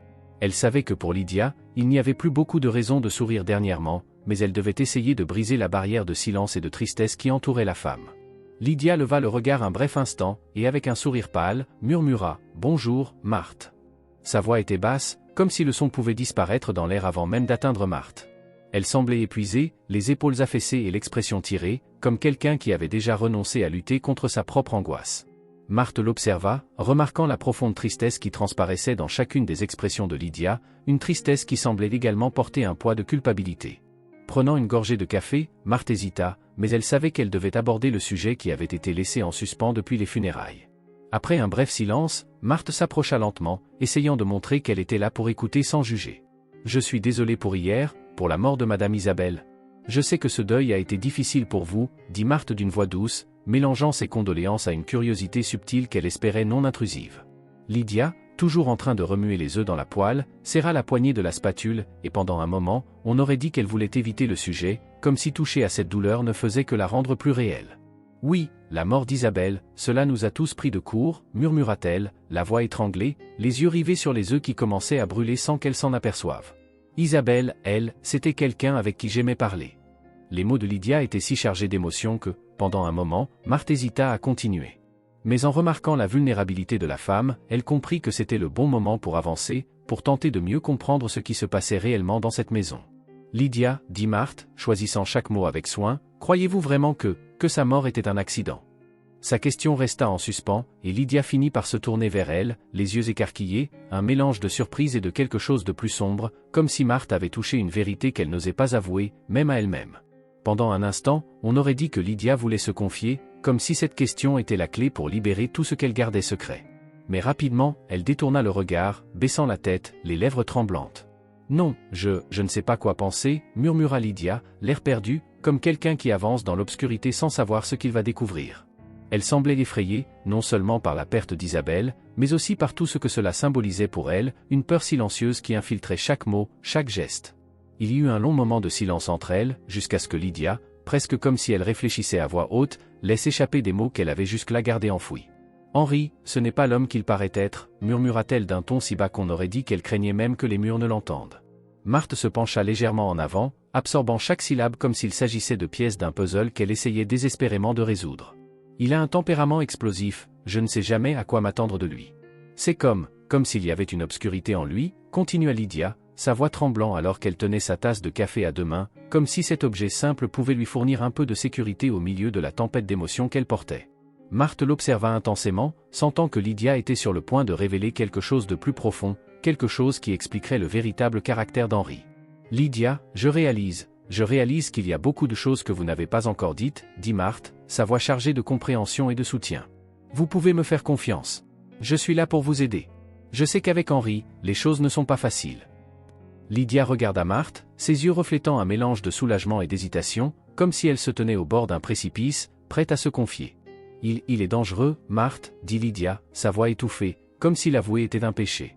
Parfois, j'ai l'impression qu'il prend plaisir à voir les gens sous son contrôle, que rien ne le satisfait autant que de voir tout le monde autour de lui effrayé. » Elle poussa un profond soupir, son regard vide, perdu dans des pensées que Marthe savait sombres. « Henri, il n'aime personne. Ni moi, ni sa mère, ni même son propre fils, murmura Lydia, des larmes lui montant aux yeux alors qu'elle libérait enfin une part de la vérité qui la suffoquait. Soudain, des pas lourds résonnèrent dans le couloir, interrompant la conversation dans la cuisine. Marthe et Lydia échangèrent un regard bref mais tendu avant qu'Henri n'entre brusquement dans la pièce. Il arborait une expression froide et dominatrice, ses yeux scintillant d'une intensité menaçante qui semblait absorber toute résistance. Debout là, il ressemblait plus à un roi impitoyable qu'au fils et mari qu'ils devraient tous deux connaître. Lydia recula, tendue, tandis que Marthe restait ferme, bien que son cœur batte de manière irrégulière. Henri jeta un regard coupant aux deux femmes, mais son attention se fixa sur Marthe, comme s'il voyait en elle la plus grande des offenses. « Infirmière Marthe, commença-t-il d'un ton ferme et glacial, comme quelqu'un qui énonce une sentence irrévocable, je pense qu'il est temps de changer les plans. » Marthe fronça les sourcils, confuse et défiant du regard, essayant d'anticiper ses paroles. « Nora sera transférée dans une maison de repos où elle recevra les soins dont elle a besoin. Je n'ai plus besoin de vos services, déclara-t-il, sa voix ferme et dépourvue de toute chaleur humaine. La nouvelle choqua Marthe, elle le regarda, sentant la colère monter en elle. Transférée dans une maison de repos ?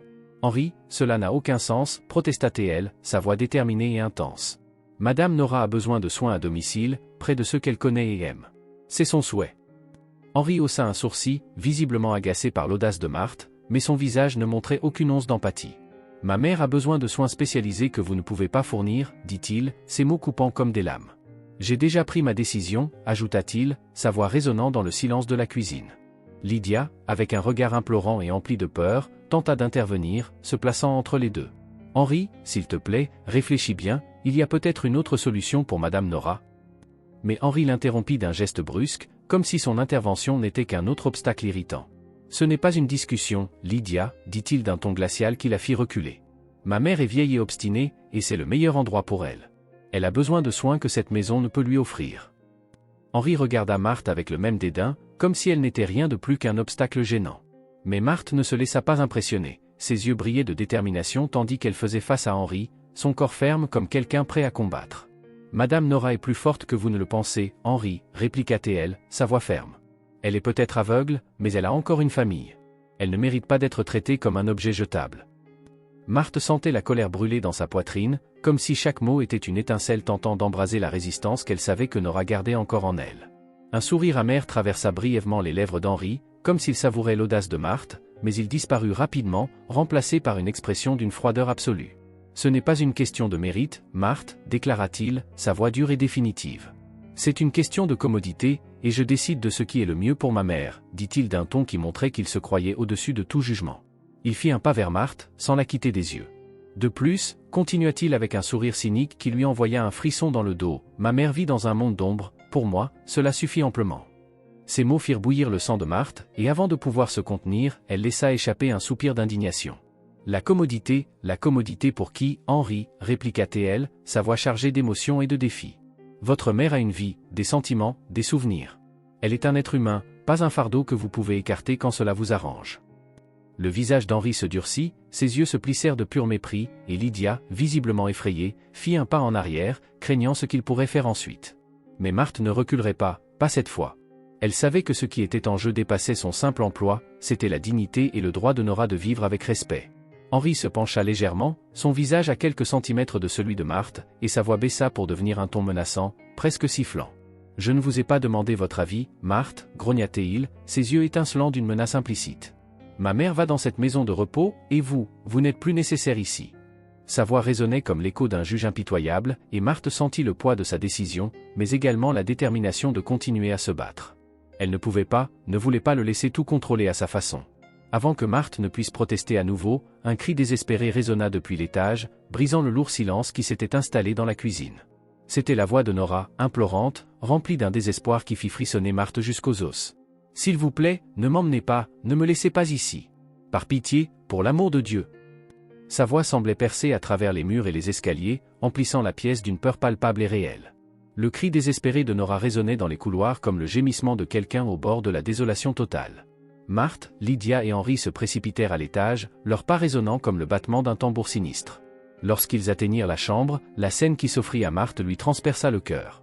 Madame Nora, agenouillée près du lit, agrippait sa canne des deux mains, le visage tourné vers le plafond, implorant comme si ces mots pouvaient toucher quelque chose au-delà des froids murs du manoir. « S'il vous plaît, ne m'emmenez pas » La voix de Nora était un cri de désespoir, des larmes coulant sur son visage marqué par le temps. Elle semblait plus fragile que jamais. « Je veux seulement rester ici, chez moi.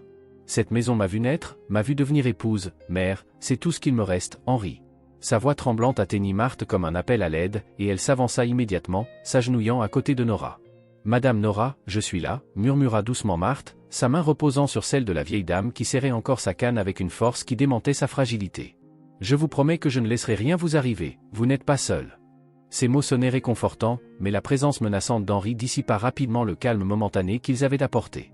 Henri croisa les bras, arborant une expression de totale froideur en observant la scène. Son regard alla de Marthe à sa mère avec une indifférence troublante, comme s'il était insensible à la souffrance qui se déroulait sous ses yeux. « C'est mieux pour tout le monde, mère, déclara-t-il, sa voix ferme et insensible. La maison de repos a tous les soins dont vous avez besoin. Cela ne sert à rien de résister. » L'expression de Nora changea, et l'angoisse sur son visage se transforma en quelque chose de plus profond, presque défiant. Elle tourna son visage aveugle vers la voix de son fils, comme si, même sans le voir, elle pouvait percevoir la glace qui enveloppait ses paroles. « Non, Henri » sa voix tremblait, mais la détermination y était indéniable. « Je ne veux pas partir, tu m'entends ? C'est ici que je veux rester. » Henri répondit par un soupir d'impatience, ses épaules se détendant dans un geste qui montrait qu'il se souciait peu de ce qu'il venait d'entendre. Il la regarda avec une expression d'ennui, comme si les paroles de sa mère n'étaient qu'une gêne triviale. « Maman, ne complique pas les choses. C'est ce que j'ai décidé, rétorqua-t-il, son ton tranchant et définitif, comme s'il avait déjà clos le sujet.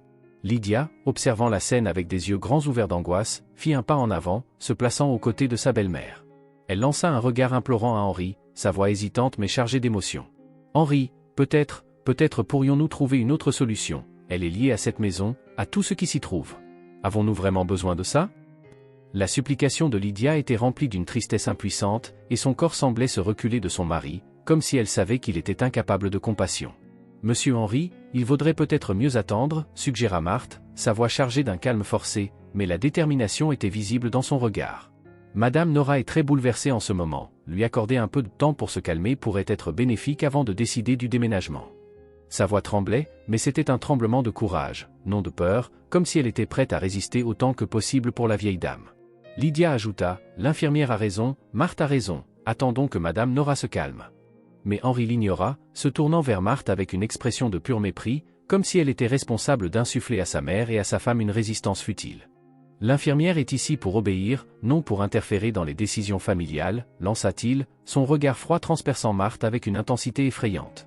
C'était comme si chaque mot était un coup de couteau calculé, une manière de lui rappeler sa place. Marthe sentit son sang bouillir, mais elle savait qu'une confrontation directe maintenant ne ferait qu'aggraver les choses. Elle prit une profonde inspiration, essayant de contenir la colère qui bouillait en elle, et choisit soigneusement ses mots, cherchant une approche qui n'éveillerait pas davantage d'hostilité. Nora entendit ces mots comme s'ils étaient une sentence de mort. Elle tendit sa main tremblante vers Marthe, la serrant avec une force qui semblait disproportionnée par rapport à la fragilité de son corps. « Ne me laisse pas partir, Marthe, je t'en supplie » Sa voix se brisa dans un sanglot, et elle tira l'infirmière plus près d'elle comme si elle était son dernier espoir. « Mon fils veut m'enfermer, m'effacer, comme si j'étais un fardeau, mais je suis sa mère, je fais partie de cette maison, s'il te plaît, aide-moi. » Marthe hocha la tête avec fermeté, son regard dirigé vers Henri comme un défi silencieux. « Madame Nora, je vous promets que je serai à vos côtés, quoi qu'il arrive. Je ne laisserai rien se produire contre votre volonté. » Les paroles de Marthe sonnaient comme une promesse solennelle, et Nora, bien que tremblante, trouva en elle une lueur de réconfort. Henri poussa un soupir exaspéré et recula d'un pas, visiblement mal à l'aise face à l'alliance qui se formait entre Marthe et sa mère. Vous vous accrochez à des sentimentalités bon marché, dit-il, son ton chargé de mépris. C'est pour son propre bien, mais, comme toujours, personne ne peut voir au-delà de moi. Mais, ajouta-t-il d'un ton faussement condescendant, si cela permet de réduire l'hystérie, mais je n'attendrai qu'un jour. Après-demain, elle sera emmenée dans la maison de repos, qu'elle le veuille ou non.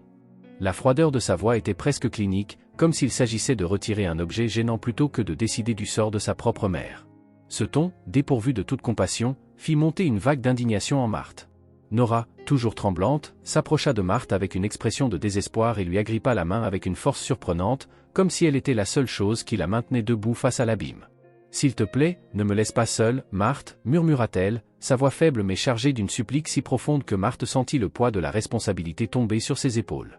Nora semblait lui confier son dernier espoir, implorant que quelqu'un ne l'abandonne pas.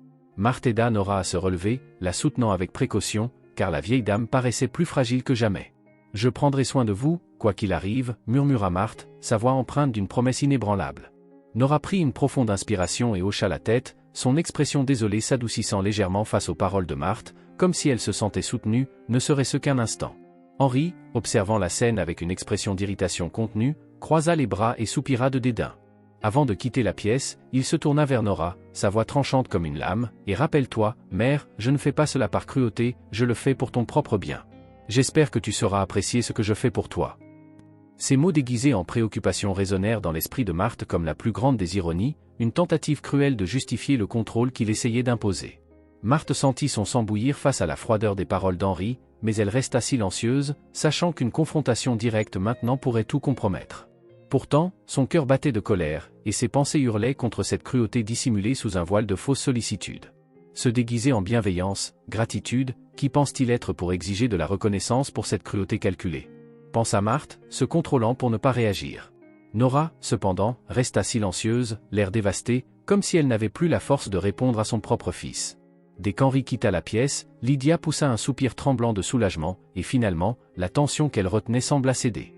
Elle s'approcha de Marthe et de Nora, les yeux encore humides, mais cette fois avec une détermination nouvelle sur le visage. « Il faut que nous trouvions une solution, » murmura Lydia, sa voix basse mais chargée d'une urgence que Marthe n'avait jamais entendue auparavant. « Je ne peux pas le laisser l'envoyer dans cette maison de repos, c'est comme une sentence de mort pour elle. » Marthe hocha la tête, se sentant renforcée par l'alliance qui se formait entre elle et Lydia. « Nous avons un jour, Lydia, dit-elle, sa voix ferme et résolue. Trouvons un moyen de l'empêcher de la prendre. » Le jour se levait à peine lorsque Marthe arriva au manoir Villa, le ciel teinté d'une nuance grisâtre qui semblait annoncer la tension de ce moment.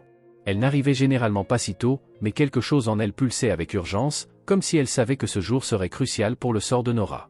En entrant dans la maison, le lourd silence l'enveloppa, et elle se dirigea d'un pas léger vers la chambre de Nora, où elle savait qu'elle trouverait la vieille dame dans un état fragile. En approchant de la porte, cependant, un bruit étouffé attira son attention, un murmure croissant qui se transforma bientôt en éclat de voix chargée de colère. Le cœur de Marthe battit plus fort et elle s'approcha de la porte, entendant la voix d'Henri, froide et tranchante, emplir la pièce. Elle ne put s'empêcher de regarder à travers l'entrebâillement, et la scène qui se déroulait sous ses yeux la laissa paralysée. Là, au milieu de la pièce, se tenait Henri, le visage déformé par la fureur, tenant les épaules de Nora avec une force violente. Sa mère, aveugle et vulnérable, était assise sur le lit, recroquevillée comme si elle tentait de se protéger de celui qui aurait dû l'aimer. Les cris d'Henri résonnaient dans la pièce, des mots durs et cinglants qui semblaient empoisonner l'air. « Tu vas signer ces papiers, mère » rugit Henri, sa voix remplie d'une froideur qui transformait chaque mot en sentence. Il la secoua violemment, et Marthe sentit un frisson en voyant Nora essayer de s'agripper au bord du lit pour ne pas tomber. « Et tu vas le faire maintenant. Plus d'excuses. » Nora paraissait fragile et vaincue, mais elle tenta, avec le peu de dignité qui lui restait, de résister à ce traitement. Sa voix sortit faible, tremblante, presque comme un murmure de désespoir. « Henri, s'il te plaît, je t'ai déjà dit que je ne peux pas signer, je ne vois même pas ce que je fais. » murmura-t-elle, comme si elle essayait d'appeler un reste d'humanité en son fils. « C'est ma vie, ma maison, tout ce qu'il me reste, ne me fais pas signer quelque chose dont j'ignore la nature. » Mais l'appel de Nora fut accueilli par un rire amer et cruel. Henri serra encore plus fort les épaules de sa mère, ses doigts devenant comme des griffes, se moquant de sa résistance. « Tu penses que tu as le choix, mère ?» Sa voix dégoulinait de sarcasme et de mépris. « Ce n'est pas une négociation. C'est ta dernière chance, tu signes ces papiers ou je t'envoie dans cette maison de repos aujourd'hui même, et je quitterai cette pièce avec ta signature, que tu le veuilles ou non. » Marthe sentit son sang se glacer face à la brutalité de cette menace, mais en même temps, une rage silencieuse et intense monta en elle. Dans un mouvement calculé, elle prit son téléphone et commença discrètement à enregistrer la scène, le positionnant pour capturer chaque détail. Elle avait besoin de preuves, quelque chose qui pourrait protéger Nora et révéler le vrai visage d'Henri. Dans la pièce, Nora tenta d'argumenter, mais sa voix semblait s'éteindre face à l'agression de son fils. « Henri, ici, c'est la maison où j'ai construit ma vie, où ton père et moi t'avons élevé. C'est ici que se trouve mon histoire, tout ce qui m'appartient. » Sa voix était chargée de douleur, mais aussi d'un appel presque désespéré, comme si elle croyait encore qu'au fond, cet homme froid et cruel pouvait se rappeler de l'amour familial. Henri secoua simplement sa mère encore une fois, sa patience clairement à bout. « Tu crois que ça a encore de l'importance, maintenant, mère ?» Il rit avec dédain, son regard fixé sur elle, un éclat menaçant dans les yeux. « Tout cela est une question de contrôle, et je ne te laisserai pas compliquer davantage les choses. Signe les papiers et fais ce que je te dis. » Il plaça brutalement les documents entre ses mains, mais Nora, bien que frêle, repoussa les papiers d'un geste qui montrait une force inattendue. « Non, Henri, je ne peux pas signer quelque chose que je ne peux pas voir, c'est comme signer ma propre condamnation. » La voix de Nora était un murmure de dignité, comme si ces mots étaient tout ce qu'il lui restait. Pour la première fois, Marthe vit le visage d'Henri se tordre dans ce qui semblait être une fureur contenue, comme si la résistance de sa mère était un affront direct. Henri s'approcha davantage, se penchant jusqu'à ce que son visage soit tout proche de celui de Nora, son expression durcie par le mépris. « Condamnation, mère, dit-il, sa voix basse et menaçante. Peut-être devrais-tu y réfléchir à 2 fois avant de me défier. Peut-être devrais-tu te rappeler ce qui est arrivé à mon père et à ta sœur Isabelle. » Le visage de Nora se figea, des larmes roulant sur ses joues, son expression de douleur était insoutenable à regarder. Marthe faillit laisser échapper un souffle d'indignation, mais elle resta silencieuse, filmant chaque détail, chaque mot. « Henri, que dis-tu? Que as-tu fait à ton père, à Isabelle ?» murmura Nora, sa voix brisée, étouffée par l'horreur. Le choc la laissa sans voix, comme si les paroles d'Henri révélaient enfin une vérité qu'elle avait toujours redoutée mais n'avait jamais voulu croire. « Toi, tu leur as fait quelque chose, n'est-ce pas ?» Elle trembla, mais une fermeté nouvelle apparut dans sa voix, un désir inébranlable de connaître la vérité. Henri s'approcha encore plus, son visage à quelques centimètres du sien, ses yeux aussi froids que de la glace. « Que crois-tu, mère ?» Sa voix n'était qu'un chuchotement, mais imprégné d'une profonde malveillance. « Crois-tu vraiment qu'ils sont simplement partis par hasard? Crois-tu que les choses arrivent simplement comme ça ?» Il sourit, un sourire plein de secrets et de menaces voilées. « Mon père avait ses propres idées, tout comme ta sœur Isabelle. Et elle était curieuse, toujours à fourrer son nez là où il ne fallait pas. » Avec chaque mot, Nora semblait s'effondrer un peu plus, comme si le poids de la vérité l'écrasait enfin. « Henri, comment as-tu pu, ils étaient ta famille, ton sang ?» Sa voix était un gémissement, mais aussi une accusation, une prière désespérée. Comment peut-on détruire sa propre famille juste pour le pouvoir? Henri haussa simplement les épaules, le mépris sur son visage le rendant presque méconnaissable. « J'ai fait ce qui était nécessaire, et si je dois le refaire, je le ferai. Famille ou pas, rien ne se mettra entre moi et ce que je veux. » Il poussa à nouveau les documents vers sa mère, qui recula, comme si ces papiers étaient une arme. « Signe, mère. Ne me force pas à être impitoyable. Ne me force pas à refaire ce que j'ai déjà fait. » Nora ferma les yeux, des larmes roulant sur son visage. « Alors, tu es un monstre, Henri. Un véritable monstre, murmura-t-elle, comme si elle acceptait enfin la réalité qu'elle avait tenté de nier depuis si longtemps. Mais, même ainsi, elle refusa de céder. « Je préfère être détruite que de faire partie de tes jeux cruels. Je n'ai jamais rien signé avant, et je ne signerai pas maintenant. » Le visage d'Henri se déforma de fureur, ses yeux étincelants de rage, prêts à exploser. « Tu vas signer, que tu le veuilles ou non, vieille femme entêtée !» Il la secoua violemment, et Marthe, derrière la porte, sentit son cœur s'emballer. C'était la limite, elle devait agir. Henri laissa échapper un rire amer, froid et cruel, comme si la supplication de sa mère n'était qu'une plaisanterie. « La paix, c'est quelque chose qui ne t'appartient plus, mère, lança-t-il, sa voix tranchante et glaciale. Cette maison n'est plus ton foyer, c'est un investissement. Et toi, tu es le plus grand obstacle. » Marthe sentit son estomac se nouer en entendant ces mots, comme s'il avait réduit sa propre mère à un fardeau qu'il devait éliminer pour poursuivre ses projets. Le mépris dans sa voix était indéniable. Henri prit les papiers qu'il tenait et, d'un geste brusque, les jeta sur les genoux de Nora. « Signe ça maintenant, mère, parce que je perds patience, menaça-t-il, son ton empreint d'impatience et de froideur, comme un étranger imposant un ordre impitoyable et définitif. Signe maintenant et épargne-nous tout ce drame. Assez, c'est assez. » Nora prit une profonde inspiration, essayant de garder son calme, et Marthe ressentit une immense admiration pour cette femme. Même face à la violence et à l'intimidation de son propre fils, elle parvint encore à rassembler la force de ne pas céder. « Je ne signerai pas, Henri, » répondit Nora, sa voix tremblante mais ferme, pas sans savoir ce que je signe. « Si tu veux cette maison, prends-la de force, mais je ne laisserai pas mes propres mains trahir tout ce que j'ai construit. » Henri semblait être au bord de l'explosion, ses narines frémissant tandis qu'il fixait sa mère d'un regard dur et perçant. Mais Nora tenait bon, ses paroles empreintes de douleur et d'une amère tristesse, comme si elle avait déjà perdu tout ce qu'elle avait aimé. Henri serra les poings, visiblement furieux, mais hésitant encore à laisser la frustration prendre le dessus face à la désobéissance de sa mère. Marthe, toujours en train d'enregistrer, se sentait tiraillée entre le désir d'intervenir et la nécessité de rassembler des preuves pour protéger Nora.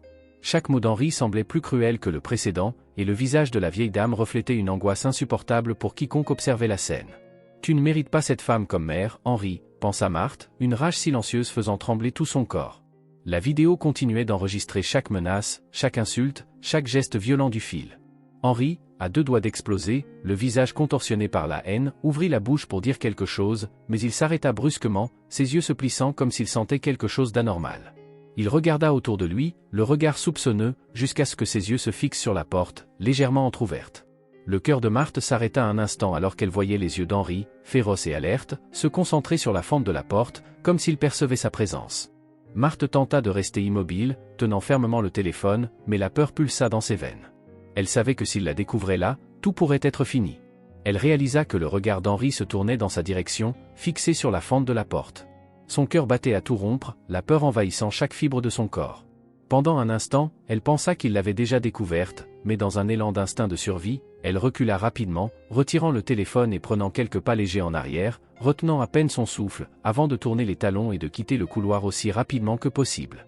Avec des pas agiles et silencieux, Marthe descendit les escaliers et se dirigea vers la cuisine, son esprit en ébullition, ses mains encore tremblantes, mais elle savait qu'elle devait rester calme. En entrant dans la cuisine, elle se précipita pour se servir une tasse de café, tentant de calmer sa respiration et de donner l'impression qu'elle venait d'arriver, comme si elle n'avait rien vu.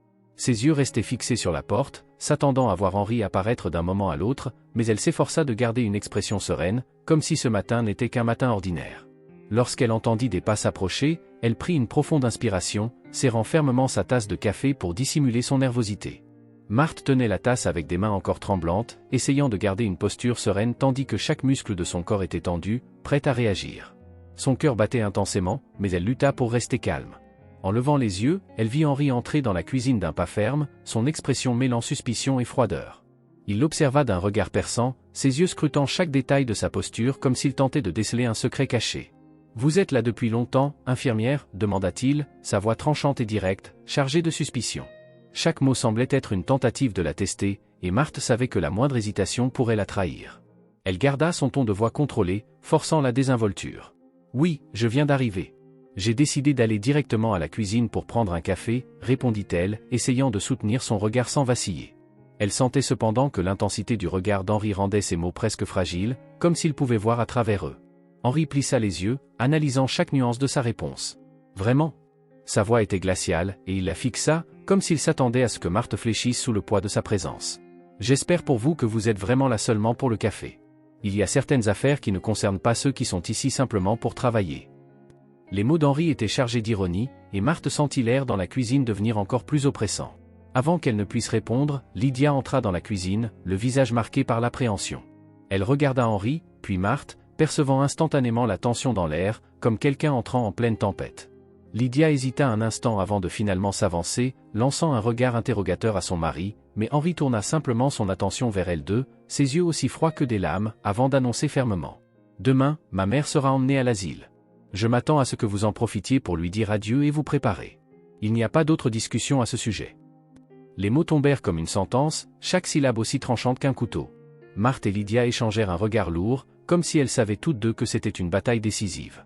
Henri, percevant cet échange, arqua un sourcil, clairement suspicieux, se demandant si quelque chose de plus se tramait entre elles. « J'espère qu'il n'y aura pas de résistance, ajouta-t-il, son ton menaçant ne laissant aucun doute. Je sais que vous aimez toutes deux les sentimentalités, mais ma décision est finale. » Lydia fit un pas en avant, sa voix oscillant entre la peur et la détermination. « Henri, ce n'est pas juste. Madame Nora, ta mère, elle ne veut pas partir, murmura-t-elle, ses yeux implorants. Mais il ne répondit qu'avec un rire sec, dépourvu de toute chaleur. « Juste » se moqua Henri en croisant les bras. « Ce qui est juste, c'est de faire ce qui est nécessaire, et je ne suis pas intéressé par des justifications ou des lamentations sentimentales. Ma mère sera prise en charge par des professionnels, et c'est tout ce qui compte. » Marthe sentit l'indignation brûler dans sa poitrine, mais elle se contint, maintenant un ton contrôlé. « Nous dirons adieu, oui, monsieur Henry, dit Marthe, les mots empreints d'un calme qui masquait la révolte qui grondait en elle. Mais sachez qu'une mère n'abandonne jamais son enfant, et peut-être qu'un jour, vous regretterez cet amour, quand il sera trop tard. Son ton restait calme, mais le poids de ses paroles était indéniable. Henry la fixa quelques secondes, comme s'il traitait ses mots, puis un sourire froid et dédaigneux apparut sur ses lèvres. Peut-être, ou peut-être pas, répondit-il en haussant les épaules. Mais au final, les sentiments sont insignifiants quand il s'agit de maintenir l'ordre et de protéger ce qui m'appartient. Sur ces mots, il tourna les talons et quitta la cuisine sans se retourner. Dès qu'il disparut dans le couloir, Lydia poussa un soupir tremblant de soulagement et s'approcha de Marthe, le visage marqué par une angoisse désespérée, comme quelqu'un qui se sent acculé et impuissant. « Marthe, il faut qu'on fasse quelque chose, je ne peux pas le laisser l'emmener ainsi, » murmura Lydia, sa voix basse mais chargée d'une urgence presque frénétique. « Madame Nora mérite mieux que ça. » Marthe hocha la tête, renforcée par leur décision d'agir. « Je vais aller voir Nora dans sa chambre. J'ai besoin de lui parler, de savoir si elle va bien, et de lui dire ce que j'ai découvert, » chuchota-t-elle, une détermination inébranlable dans le regard. « C'est maintenant ou jamais, Lydia. Il ne doit pas s'en sortir comme ça. » Lydia serra la main de Marthe, ses yeux brillants d'un nouvel espoir. « Compte sur moi, Marthe, quoi qu'il arrive, je serai à tes côtés. Madame Nora ne mérite pas de traverser ça seule. » Alors que le matin se glissait lentement dans le manoir, projetant une lumière douce dans les couloirs, Marthe attendait patiemment dans la chambre d'Amy, écoutant les premiers bruits qui montaient du rez-de-chaussée. La maison commençait à s'éveiller, mais elle savait qu'elle devait attendre que chacun soit occupé par ses routines, lui offrant ainsi l'opportunité parfaite de rendre visite à Nora sans éveiller de soupçons. Enfin, quand tout sembla calme, elle quitta la pièce sur la pointe des pieds, ses pas légers et silencieux, en direction de la chambre de Nora.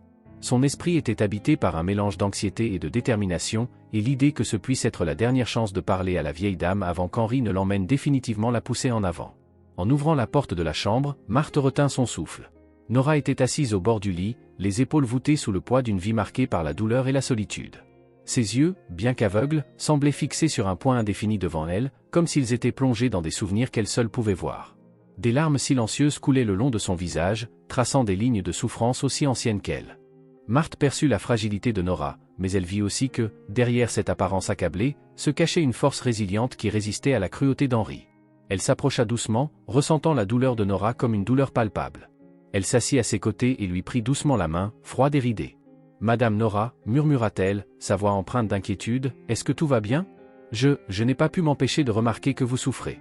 S'il vous plaît, dites-moi ce qui se passe. » Le ton doux et sincère de Marthe servit d'encre à Nora, qui ferma les yeux un instant, cherchant la force d'exprimer ce que son cœur portait. « Oh, Marthe !» murmura Nora, sa voix étranglée par les larmes qu'elle essayait de retenir, « ces marques ne sont pas seulement des blessures physiques. » Doucement, elle releva la manche de sa robe, révélant des ecchymoses sombres qui couvraient son bras frêle, des témoignages silencieux des abus qu'elle avait endurés. Marthe sentit son cœur se serrer en voyant l'ampleur de la violence que cette femme avait subie. « Henry, il me force, il me menace, c'est ainsi depuis toujours. Mais maintenant, j'ai l'impression que rien ne peut plus l'arrêter, » confessa-t-elle, sa voix un chuchotement douloureux, presque comme si elle craignait que l'air même puisse trahir ses paroles. Nora abaissa la manche de sa robe, recouvrant les marques, mais la douleur inscrite sur son visage était impossible à dissimuler. « J'ai l'impression qu'il veut effacer toute trace de moi, » continua-t-elle, des larmes coulant le long de son visage, comme si j'étais une ombre qu'il voulait chasser à tout prix. « Parfois, il me traite avec un tel mépris, comme si j'étais une étrangère et non la mère qu'il a élevée. » Sa voix n'était qu'un fil de désespoir, le murmure de quelqu'un qui avait perdu même le droit d'être aimé. Les mots de Nora transpercèrent le cœur de Marthe comme un couteau. Elle serra la main de la vieille dame plus fort, comme si ce simple geste pouvait la protéger de toute la cruauté d'Henry. « Madame Nora, j'ai vu ce qu'il vous a fait. J'ai tout vu et enregistré sur mon téléphone, » révéla Marthe, ses mots sortant à voix basse mais chargés d'une détermination qui la surprit elle-même. « Il ne s'en tirera pas cette fois. » Chaque syllabe portait une promesse de protection et de justice, quelque chose que Nora n'avait jamais espéré ressentir à nouveau. Les yeux de Nora s'ouvrirent grands, une expression de choc et d'espoir mêlée sur son visage. « Vous l'avez enregistré » murmura-t-elle, sa voix à peine audible. « Oh, Marthe, quelqu'un verra enfin qui est vraiment mon fils. » C'était comme si une petite flamme d'espoir s'était allumée dans sa voix, quelque chose qu'elle n'avait pas osé ressentir depuis longtemps. Marthe hocha la tête, serrant affectueusement sa main. « Oui, Madame Nora. Je ferai tout ce qui est en mon pouvoir pour que vous n'ayez plus à craindre cet homme. Cette vidéo pourrait être notre preuve, notre défense, » chuchota-t-elle, essayant de transmettre de la force à cette femme abandonnée par sa propre famille. Ces mots semblèrent insuffler à Nora une énergie nouvelle, comme si elle entrevoyait enfin la possibilité de se libérer de la tyrannie de son fils. « Mais avant qu'elle ne puisse poursuivre leur conversation, le son de pas fermes et lents commença à résonner dans le couloir, interrompant le moment. Marthe et Nora se tendirent, et Marthe glissa rapidement son téléphone dans sa poche, essayant de calmer sa respiration tout en murmurant à Nora « Restez calme, Madame Nora, je suis là avec vous ».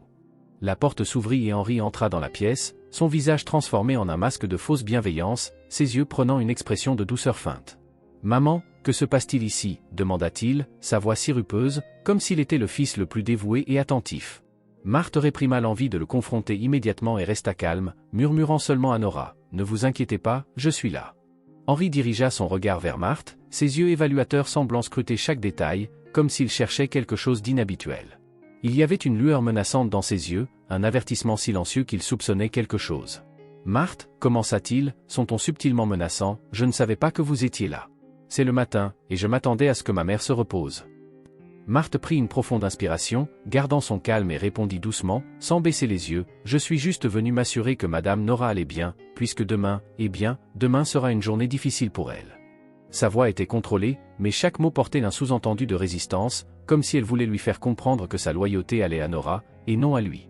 Henri afficha un sourire froid qui s'arrêta à ses lèvres sans atteindre ses yeux, un sourire qui ne transmettait que de l'ironie. « Je trouve votre dévouement admirable, Marthe, dit-il en étirant les mots avec un ton de mépris. Mais vous devez vous souvenir d'une chose importante, certaines décisions ne vous appartiennent pas. Demain, ma mère sera là où elle doit être, loin d'ici, soupira-t-il, comme s'il énonçait une fatalité inévitable. Rien ne peut changer cela, compris. Ressentant la froideur cinglante de son fils, Nora serra la main de Marthe avec une force surprenante et sa voix, basse mais remplie d'émotions contenues, s'éleva. Henri, tu ne comprends pas, cette maison est tout pour moi, répondit-elle, essayant de lui faire comprendre l'importance de ce foyer.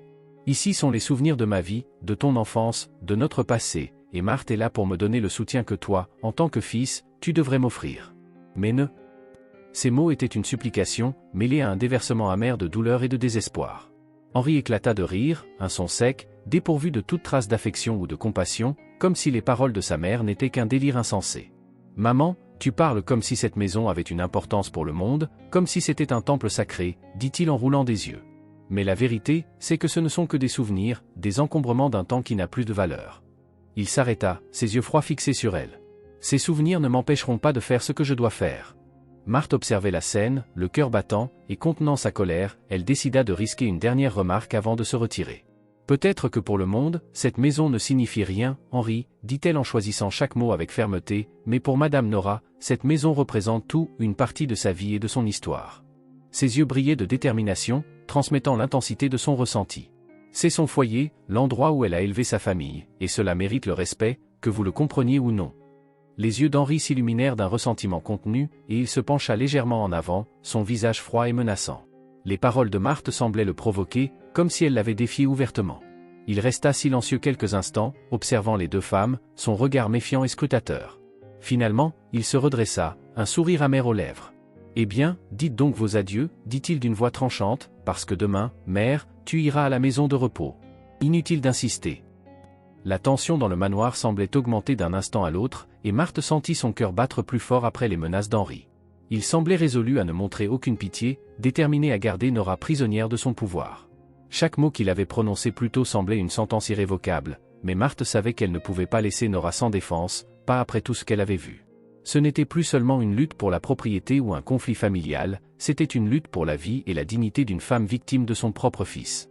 Ce même après-midi, alors que Lydia l'aidait à se préparer à partir en secret, le silence entre elles était dense, chargé d'une compréhension mutuelle qui se passait de mots.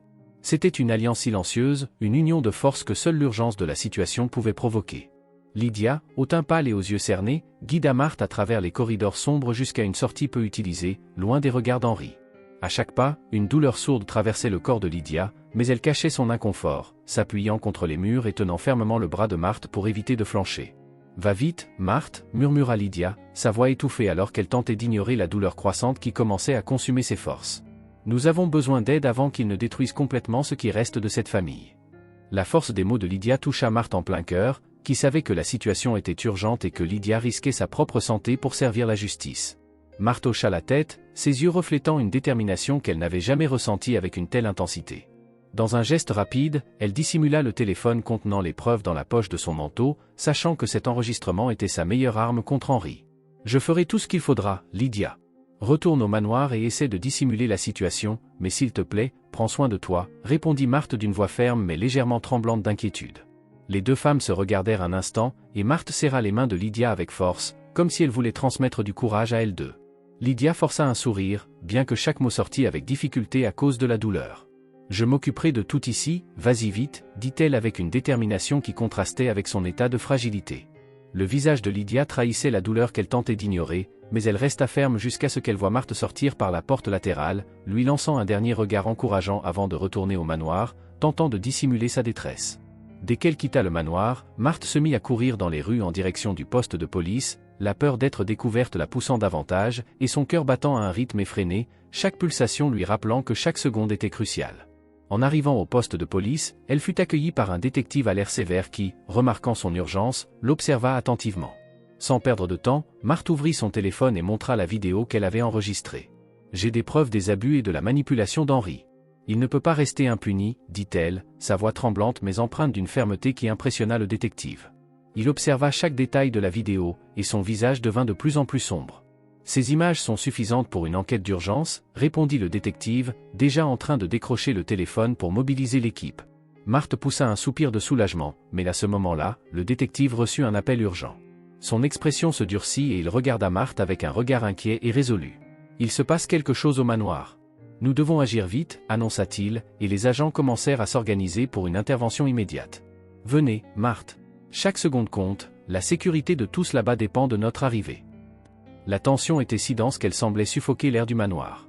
Marthe pouvait à peine contenir son angoisse après les menaces glaciales d'Henri, qui, tandis qu'il faisait les 100 pas dans la pièce, affichait un sourire satisfait. Il semblait avoir un contrôle total, comme si tout et tout le monde n'étaient que des pions sur son échiquier. À cet instant précis, Lydia, pâle et visiblement affaiblie, luttait pour dissimuler les douleurs de l'accouchement qui la prenaient soudainement. Avec chaque vague de douleur, son corps refusait d'obéir, mais elle refusait de montrer la moindre faiblesse devant Henri. Cependant, en entendant le son des sirènes qui résonnaient autour de la propriété, Henri fronça les sourcils, réalisant que quelque chose lui échappait. Il regarda autour de lui, ses yeux étincelants de suspicion et de fureur. Au même instant, la porte du salon s'ouvrit brusquement et, d'un pas rapide, Marthe et les policiers entrèrent dans le manoir. Les agents, remarquant l'état de Lydia, échangèrent rapidement des regards, conscients de la gravité de la situation. Marthe courut vers elle, lui prenant la main fermement tandis que les policiers s'approchaient d'Henri, prêts à intervenir. L'un des policiers cria, d'une voix ferme et décisive, « Henri, le jeu est terminé. » Henri tenta de conserver un air innocent, mais son visage se contorsionna en une expression de surprise.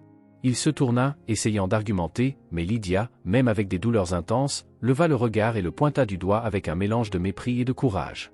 Il a tué son propre père et ordonné le meurtre de ma tante Isabelle. La voix de Lydia était faible, brisée par la douleur, mais chaque mot portait le poids de la vérité et de la justice qu'elle avait cherché silencieusement si longtemps. La cupidité t'a consumé, Henri, et maintenant, tout le monde saura ce que tu as fait. Les paroles de Lydia résonnèrent comme un verdict final. Henri tourna le visage, tordu de haine, tandis que les agents l'entouraient déjà. À côté de Lydia, Marthe la soutenait, lui offrant la force silencieuse qui semblait raviver son courage pour affronter l'homme qui avait détruit la paix de la famille. Henri, dans un acte désespéré, leva les mains vers les agents. « C'est un mensonge. Elle essaie de m'incriminer » cria-t-il, sa voix maintenant teintée de panique contenue. Mais Lydia, bien qu'aux prises avec de violentes contractions, resta résolue, le regard fixé sur lui, comme si la vérité qu'elle portait en elle suffisait à le démasquer complètement. Tu as menacé ta propre mère, lentement, en l'empoisonnant pour lui faire perdre la vue, en la manipulant pour qu'elle devienne un simple fardeau. Elle continua, les mots sortant avec difficulté mais empreints d'une force puissante. Tout ça pour t'assurer de récupérer la maison et les biens de la famille. Les paroles de Lydia étaient comme des poignards, exposant les intentions d'Henri devant tout le monde. Soudain, ils entendirent une voix faible mais chargée d'émotion venant de l'entrée du couloir. C'était Nora, soutenue par l'un des agents, qui, en entendant les cris, l'avait amenée dans le salon. « Je le savais, j'ai toujours senti que ma cécité n'était pas naturelle, » murmura Nora, sa voix tremblante mais chargée d'une douleur venue de loin. Elle leva la tête, essayant, même sans voir, de se concentrer sur la présence d'Henri, comme si elle pouvait percevoir l'âme maléfique de son fils. « Tu as profité de ma condition, Henri, tu as utilisé ma cécité pour me manipuler, pour me forcer à signer ces maudits documents. » Henri était visiblement troublé en entendant la voix de sa mère. Il tenta de dissimuler son malaise en forçant un sourire, mais Nora continua, sa voix empreinte d'amertume et de chagrin. « Pourquoi, Henri? Pourquoi tant de cruauté? J'étais ta mère, je t'ai donné tout ce que je pouvais, et tout ce que j'ai reçu en retour, c'est l'obscurité. À chaque mot, la douleur dans la voix de Nora faisait ressentir à Marthe et Lydia le poids d'une vie de souffrance. Tu as mis du poison dans ma nourriture, Henri. Je sais que c'était toi. Je ressentais quelque chose d'étrange, quelque chose qui me rendait de plus en plus faible, mais je n'avais aucun moyen de le prouver. J'étais aveugle, mais maintenant je vois toute la vérité. Lydia, toujours tenant la main de Marthe et respirant avec difficulté à cause des douleurs de l'accouchement, ajouta d'une voix tremblante mais déterminée, « Tu as utilisé sa cécité pour lui faire signer des documents et obtenir tout ce que tu voulais. Tu as empoisonné ta propre mère pour prendre le contrôle absolu de la maison, de l'argent de la famille. » Chacune des paroles de Lydia était un coup qui révélait l'âme d'Henri. L'expression des agents reflétait la gravité des accusations, et l'atmosphère dans la pièce était dense, presque insoutenable. Henri, dans un ultime acte désespéré, leva les mains vers les agents en essayant de paraître convaincant. « C'est un mensonge. Ils conspirent contre moi. Ma mère est vieille, elle ne sait pas ce qu'elle dit, et Lydia, c'est elle qui veut tout pour elle-même. » cria-t-il, essayant de manipuler la situation. Mais sa voix, autrefois pleine d'arrogance, portait maintenant une panique qu'il ne pouvait plus dissimuler. Cependant, Lydia, même aux prises avec des douleurs intenses, resta résolue, le regard fixé sur lui, comme si la vérité qu'elle portait en elle pouvait le démasquer complètement. Avec chaque mot prononcé par Nora et Lydia, les mensonges d'Henri s'écroulaient comme un château de cartes. Nora, toujours empreinte d'une force qui surprenait tout le monde, continua, sa voix portant un ton d'adieu. « Si la cécité m'a éloigné de la vérité pendant si longtemps, maintenant je sais, Henri, je sais que tu as détruit tout ce que j'aimais, que tu as plongé notre famille dans l'obscurité pour nourrir ta cupidité. » Elle leva la main, tremblante, comme pour essayer de toucher le visage d'Henri, mais la retira bientôt, incapable de supporter la vérité amère qu'elle venait de découvrir. Le silence dans la pièce fut brisé par le bruit des menottes se fermant autour des poignets d'Henri. Réalisant qu'il n'avait plus aucun moyen d'échapper, il tenta dans un dernier effort désespéré de se diriger vers la porte arrière pour s'enfuir. Mais des coups de feu retentirent dans le jardin alors que les agents l'interceptaient, l'empêchant de s'échapper. Menotté et vaincu, il hurla de rage, essayant de rejeter la faute sur Lydia et Marthe, les accusant d'avoir comploté contre lui. « Vous m'avez piégé. Tout est de votre faute, et vous allez le payer. » vociférait-il, mais ses paroles n'avaient plus le pouvoir de manipuler comme avant. À côté de Marthe, Lydia le regarda avec un mélange de pitié et de mépris, ressentant que finalement la justice avait été rendue. « Ta cupidité a été ta perte, Henri, » dit Lydia, sa voix chargée d'une force qui transcendait la douleur de l'accouchement. « Maintenant, tu récolteras chaque acte cruel que tu as semé. » Marthe, le visage empreint de détermination, resta ferme à côté de Lydia, lui offrant une présence solide et sécurisante, tandis que Lydia respirait profondément, essayant de contrôler la douleur qui l'envahissait sans relâche. Nora, même sans voir, sembla percevoir que son fils était emmené. Elle s'approcha de Marthe et de Lydia, tendant une main tremblante jusqu'à les trouver et les serra avec la force qui restait dans son cœur. « Merci, merci de m'avoir ouvert les yeux sur la vérité, » murmura Nora, sa voix chargée de tristesse mêlée d'un soulagement silencieux. Elle se sentait enfin libérée des ténèbres qu'Henri avait imposées à sa vie, non seulement par la cécité physique, mais aussi par tous les mensonges qu'il avait enfermés. Alors qu'Henri était traîné hors de la maison, Lydia ressentit une vague de douleur encore plus intense traverser son corps, et elle s'effondra dans les bras de Marthe, qui la soutint avec soin. « Tiens bon, Lydia, nous avons déjà appelé une ambulance, » murmura Marthe, sa voix tremblante d'inquiétude mais avec une pointe d'espoir que tout finirait enfin bien. « Maintenant, tout est terminé, et il paiera pour tout ce qu'il a fait. Tu n'es plus seule. » Nora, émue, caressa le visage de Lydia, sans voir mais sachant qu'elle aussi pouvait enfin respirer en paix. Quelques minutes plus tard, l'ambulance arriva et Lydia fut emmenée à l'hôpital, soutenue par Marthe qui refusa de la laisser seule à cet instant. Sur le chemin de l'hôpital, le silence entre Lydia et Marthe était chargé de complicité, une union que la situation dramatique avait transformée en un lien indestructible. Marthe tenait la main de Lydia, lui transmettant force et courage, tandis que Lydia respirait profondément, se préparant à donner naissance à une fille qui deviendrait le symbole d'un nouveau départ. Peu de temps après, Lydia fut conduite en salle d'accouchement à l'hôpital, avec Marthe à ses côtés, lui tenant fermement la main. Les douleurs des contractions étaient intenses, mais le visage de Lydia montrait une détermination qui dépassait la souffrance. Le chemin jusqu'ici avait été ardu, et la naissance de sa fille représentait un nouveau chapitre pour elle, pour Nora et pour Marthe. Alors que les infirmières s'affairaient pour préparer l'environnement, Lydia respirait profondément, se concentrant sur l'objectif d'amener sa fille au monde. Marthe resta à ses côtés, lui prodiguant soutien et encouragement. « Tu peux y arriver, Lydia, on y est presque » murmura-t-elle doucement en serrant la main de son amie avec assez de force pour lui montrer combien elle croyait en sa détermination. Lydia regarda Marthe avec gratitude, les yeux remplis de larmes, non seulement de douleur, mais d'émotion en sachant que la fin de ce cauchemar était enfin arrivée. Pendant le travail, Lydia alterna entre des cris de douleur et de longues respirations pour reprendre son souffle, son visage couvert de sueur, et chaque contraction lui rappelait les souffrances qu'elle avait endurées pour en arriver là. Le médecin, aux côtés des infirmières, la guida calmement et avec précision. On y est presque, Lydia, il ne te reste plus qu'un peu de force, dit-il pour l'encourager, tandis que Lydia serrait encore plus fermement les mains de Marthe. Chaque poussée de Lydia était empreinte de son histoire, de sa force et de sa détermination à protéger sa fille d'un avenir de souffrance. Avec un dernier cri, elle mobilisa toute l'énergie qui lui restait, et finalement, le cri de la petite Emma retentit dans la pièce. Lydia s'effondra de soulagement, le visage couvert de larmes et de sueur, tandis que Marthe souriait, émue de voir cette nouvelle vie arriver. On plaça le bébé dans les bras de Lydia, et elle l'atteint avec tout l'amour qu'elle avait gardé dans son cœur. Emma représentait le début d'un avenir différent, libéré du sombre passé. Lydia caressa doucement le visage de sa fille, sentant la chaleur et la délicatesse de sa peau, tandis que Marthe observait la scène, les yeux brillants d'émotion et de fierté. « Elle est parfaite, Lydia, un véritable miracle », murmura Marthe, la voix étranglée.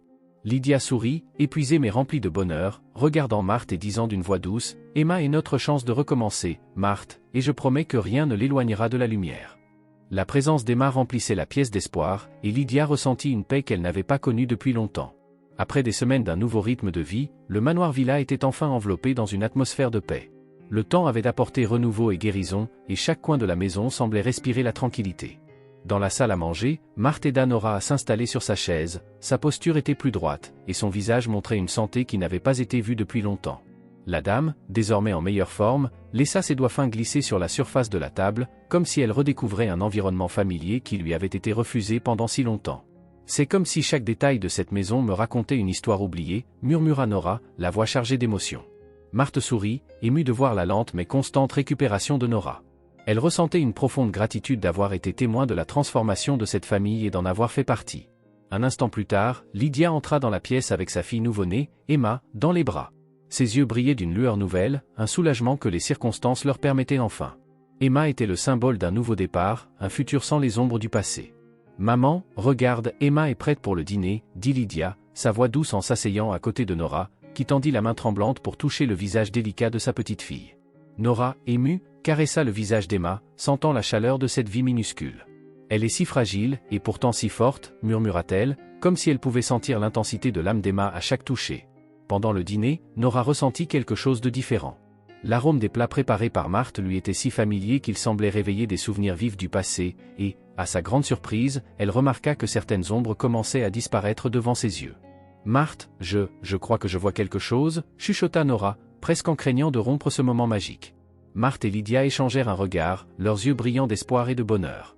Nora frotta doucement ses yeux, comme si elle voulait enlever les dernières couches de ténèbres qui l'entouraient.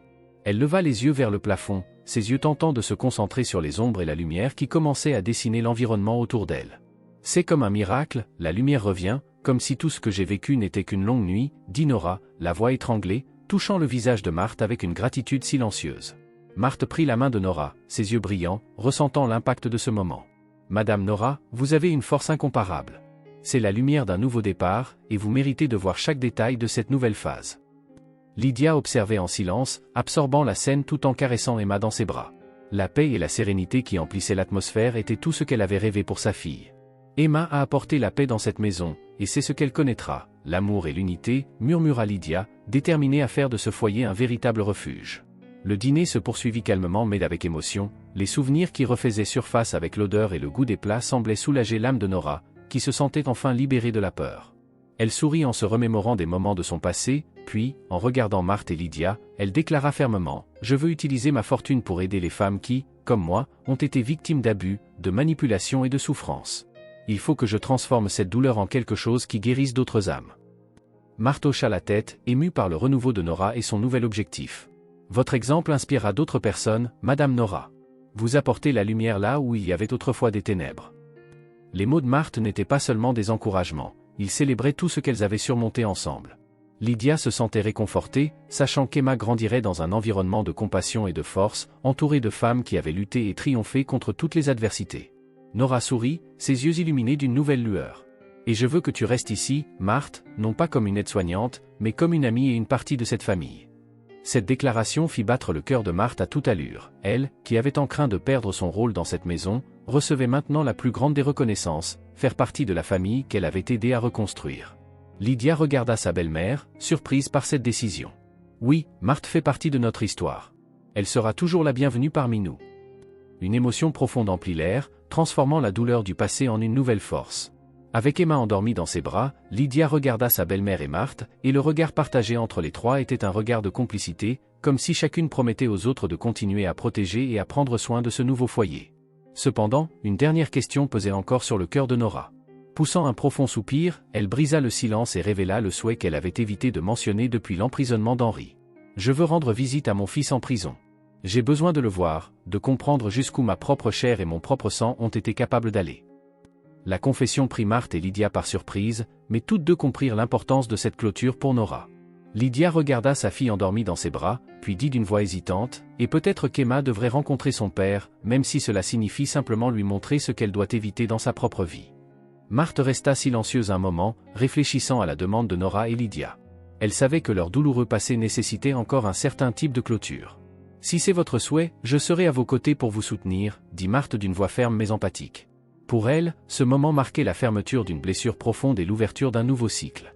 Nora hocha la tête, semblant plus résolue. « C'est une clôture dont j'ai besoin, non pas pour lui pardonner, mais pour libérer mon âme une fois pour toutes. » La décision prise, les trois femmes levèrent leurs verres, un toast silencieux à tout ce qu'elles avaient accompli ensemble. Les semaines passèrent, et le jour de la visite en prison arriva enfin. L'atmosphère était tendue et chargée de sentiments contradictoires alors que Nora, Lydia et la petite Emma se préparaient à rencontrer Henri. Chacune d'elles portait un fardeau invisible, un poids qu'elles espéraient alléger en affrontant l'homme qui, d'une manière ou d'une autre, avait marqué leur vie. La route jusqu'à la prison semblait interminable, et le silence dans la voiture reflétait la complexité de ce qui était à venir. Lydia tenait Emma dans ses bras, le regard perdu dans ses pensées, tandis que Nora fixait l'horizon, l'esprit plongé dans des souvenirs du passé. En arrivant à la prison, la vue des barreaux et des hauts murs semblait refléter la prison émotionnelle qui les avait retenues captives si longtemps. Les trois femmes furent conduites dans une salle de visite simple, éclairée par une lumière froide qui soulignait la rigidité de l'environnement. Lydia installa Emma sur ses genoux, caressant le visage de sa fille, et prit une profonde inspiration, tandis que Nora lui tenait la main pour lui transmettre de la force. Marthe, qui les avait accompagnés jusqu'à l'entrée, attendit dehors, respectant le moment qu'elle savait être une clôture nécessaire. Après quelques minutes, la porte de l'autre côté de la salle s'ouvrit, et Henri entra, menotté, avec une allure différente de celle de l'homme arrogant qu'elles avaient affronté. Il semblait fatigué, abattu, et ses yeux, autrefois froids, montraient désormais une ombre de remords en voyant sa mère et Lydia, avec Emma dans ses bras. Henri s'arrêta un moment, comme si le poids de ce qu'il avait fait l'avait paralysé. Il détourna le regard, ressentant la honte qui l'accompagnait depuis le jour de son emprisonnement. Nora resta silencieuse, mais sa posture droite et son regard fixe montraient que c'était un moment qu'elle avait attendu longtemps. Les rides de son visage racontaient des histoires de douleur et de trahison, mais aussi de résilience et de force. Henri, sentant le poids du regard de sa mère, finit par lever les yeux vers elle. Sa voix sortit faible, presque hésitante, brisant le lourd silence. « Maman, je ne sais pas si des mots peuvent suffire pour réparer ce que j'ai fait. J'ai détruit notre famille. » Il s'interrompit, et la culpabilité sembla alourdir encore plus ses paroles. Sa mère observait chacun de ses gestes avec un mélange de douleur et d'espoir. « Mais en vous voyant ici, toi et Lydia avec ma fille, je réalise à quel point je me suis trompé. » Nora prit une profonde inspiration, cherchant la force qui l'avait amenée jusqu'à cet instant. Elle sentait son cœur battre fort, mais son expression demeurait ferme. Henri n'osa pas détourner le regard. « Je savais que j'avais fait quelque chose de terrible, mais ce n'est qu'en vous voyant aujourd'hui que je comprends l'étendue de ma cruauté, continua-t-il, la voix nouée. Maman, ce que je t'ai fait est impardonnable, je t'ai tout pris, même ta dignité. » Les mots s'échappaient de lui avec difficulté, et Nora vit pour la première fois la honte se refléter sur le visage de son fils. Lydia observait chaque geste d'Henri avec attention, cherchant à percer la sincérité derrière ses paroles. Son cœur était partagé entre le ressentiment et la compassion. Emma, sur ses genoux, semblait ignorer la tension, ses petits yeux curieux fixés sur son père. Henri, incapable de regarder sa fille, continua, la voix brisée. « Lydia, je sais que je ne mérite pas le pardon, mais savoir que je ne verrai jamais Emma grandir est une punition que je n'aurais jamais imaginée. » Le ton de sa voix exprimait une tristesse sincère, et Lydia sentit une boule dans la gorge tandis qu'elle serrait Emma un peu plus fort contre elle. En entendant les mots de son fils, Nora s'approcha lentement, chacun de ses pas empreints d'une dignité qui avait été blessée tant de fois.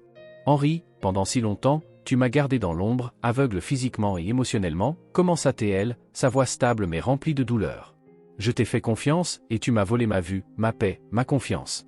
Mais malgré tout, tu restes mon fils. » Elle marqua une pause, et Henri sentit des larmes silencieuses monter à ses yeux. Henri regarda Nora, les yeux embués de larmes. « Maman, je ne peux pas réparer ce que j'ai fait, mais si je le pouvais, je donnerais tout pour effacer chaque erreur. » Nora le regardait, ses mots résonnant dans le vide de toutes les promesses brisées. J'espère que tu comprends que le temps que tu passeras ici ne servira pas seulement à réfléchir, mais à te reconstruire, Henri, dit-elle, sa voix calme mais emplie de détermination. Lydia intervint finalement, la voix étranglée d'émotion. Henri, autant que je voudrais te haïr pour ce que tu as fait, voir Emma m'a appris que le pardon peut être le premier pas vers un nouveau départ. Elle m'a montré une force que je ne savais même pas posséder. Lydia détourna le regard, les larmes coulant silencieusement sur ses joues.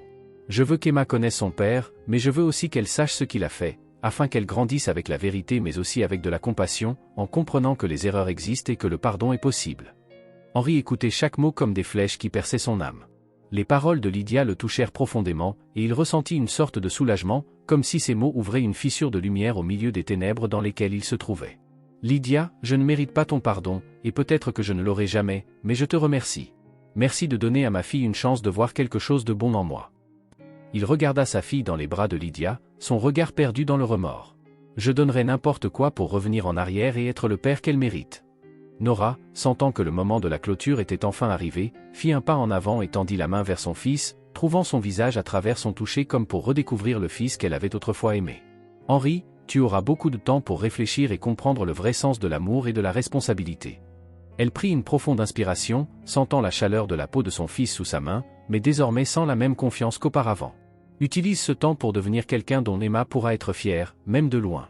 Ces paroles étaient empreintes de la sérénité que seul le pardon peut offrir. Henri, touché par la profondeur des paroles de sa mère, inclina la tête, la posant contre sa main alors que des larmes silencieuses coulaient sur son visage. « Maman, pardonne-moi, même si je ne le mérite pas.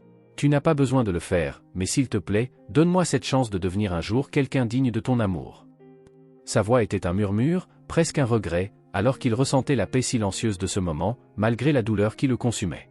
Nora hocha doucement la tête, la voix étranglée mais emplie d'un calme qu'elle savait ne provenir que du pardon. « Je t'ai déjà pardonné, mon fils. Maintenant, c'est à toi de te pardonner et de devenir quelqu'un dont tu pourras être fier un jour. » Elle retira doucement sa main, et Henri vit en elle une force qu'il n'avait jamais soupçonnée. L'adieu fut marqué par un silence rempli d'émotions inexprimées et de promesses. Lydia tenait Emma dans ses bras et, dans un élan, se pencha légèrement pour que la petite puisse voir son père de près, ses yeux curieux observant le visage d'Henri. Il la regarda, avec une douleur mêlée d'espoir, sachant qu'Emma représentait ce qu'il avait perdu de plus précieux. « Au revoir, Henri. J'espère que le temps dont tu disposes te servira à devenir le père qu'Emma mérite de rencontrer un jour, » dit Lydia, sa voix basse mais ferme. Alors que les trois femmes se levaient pour partir, Henri les suivit du regard jusqu'à la porte, l'image de sa fille et des deux femmes qu'il avait autrefois blessées se transformant en un souvenir qu'il porterait pour le reste de sa vie.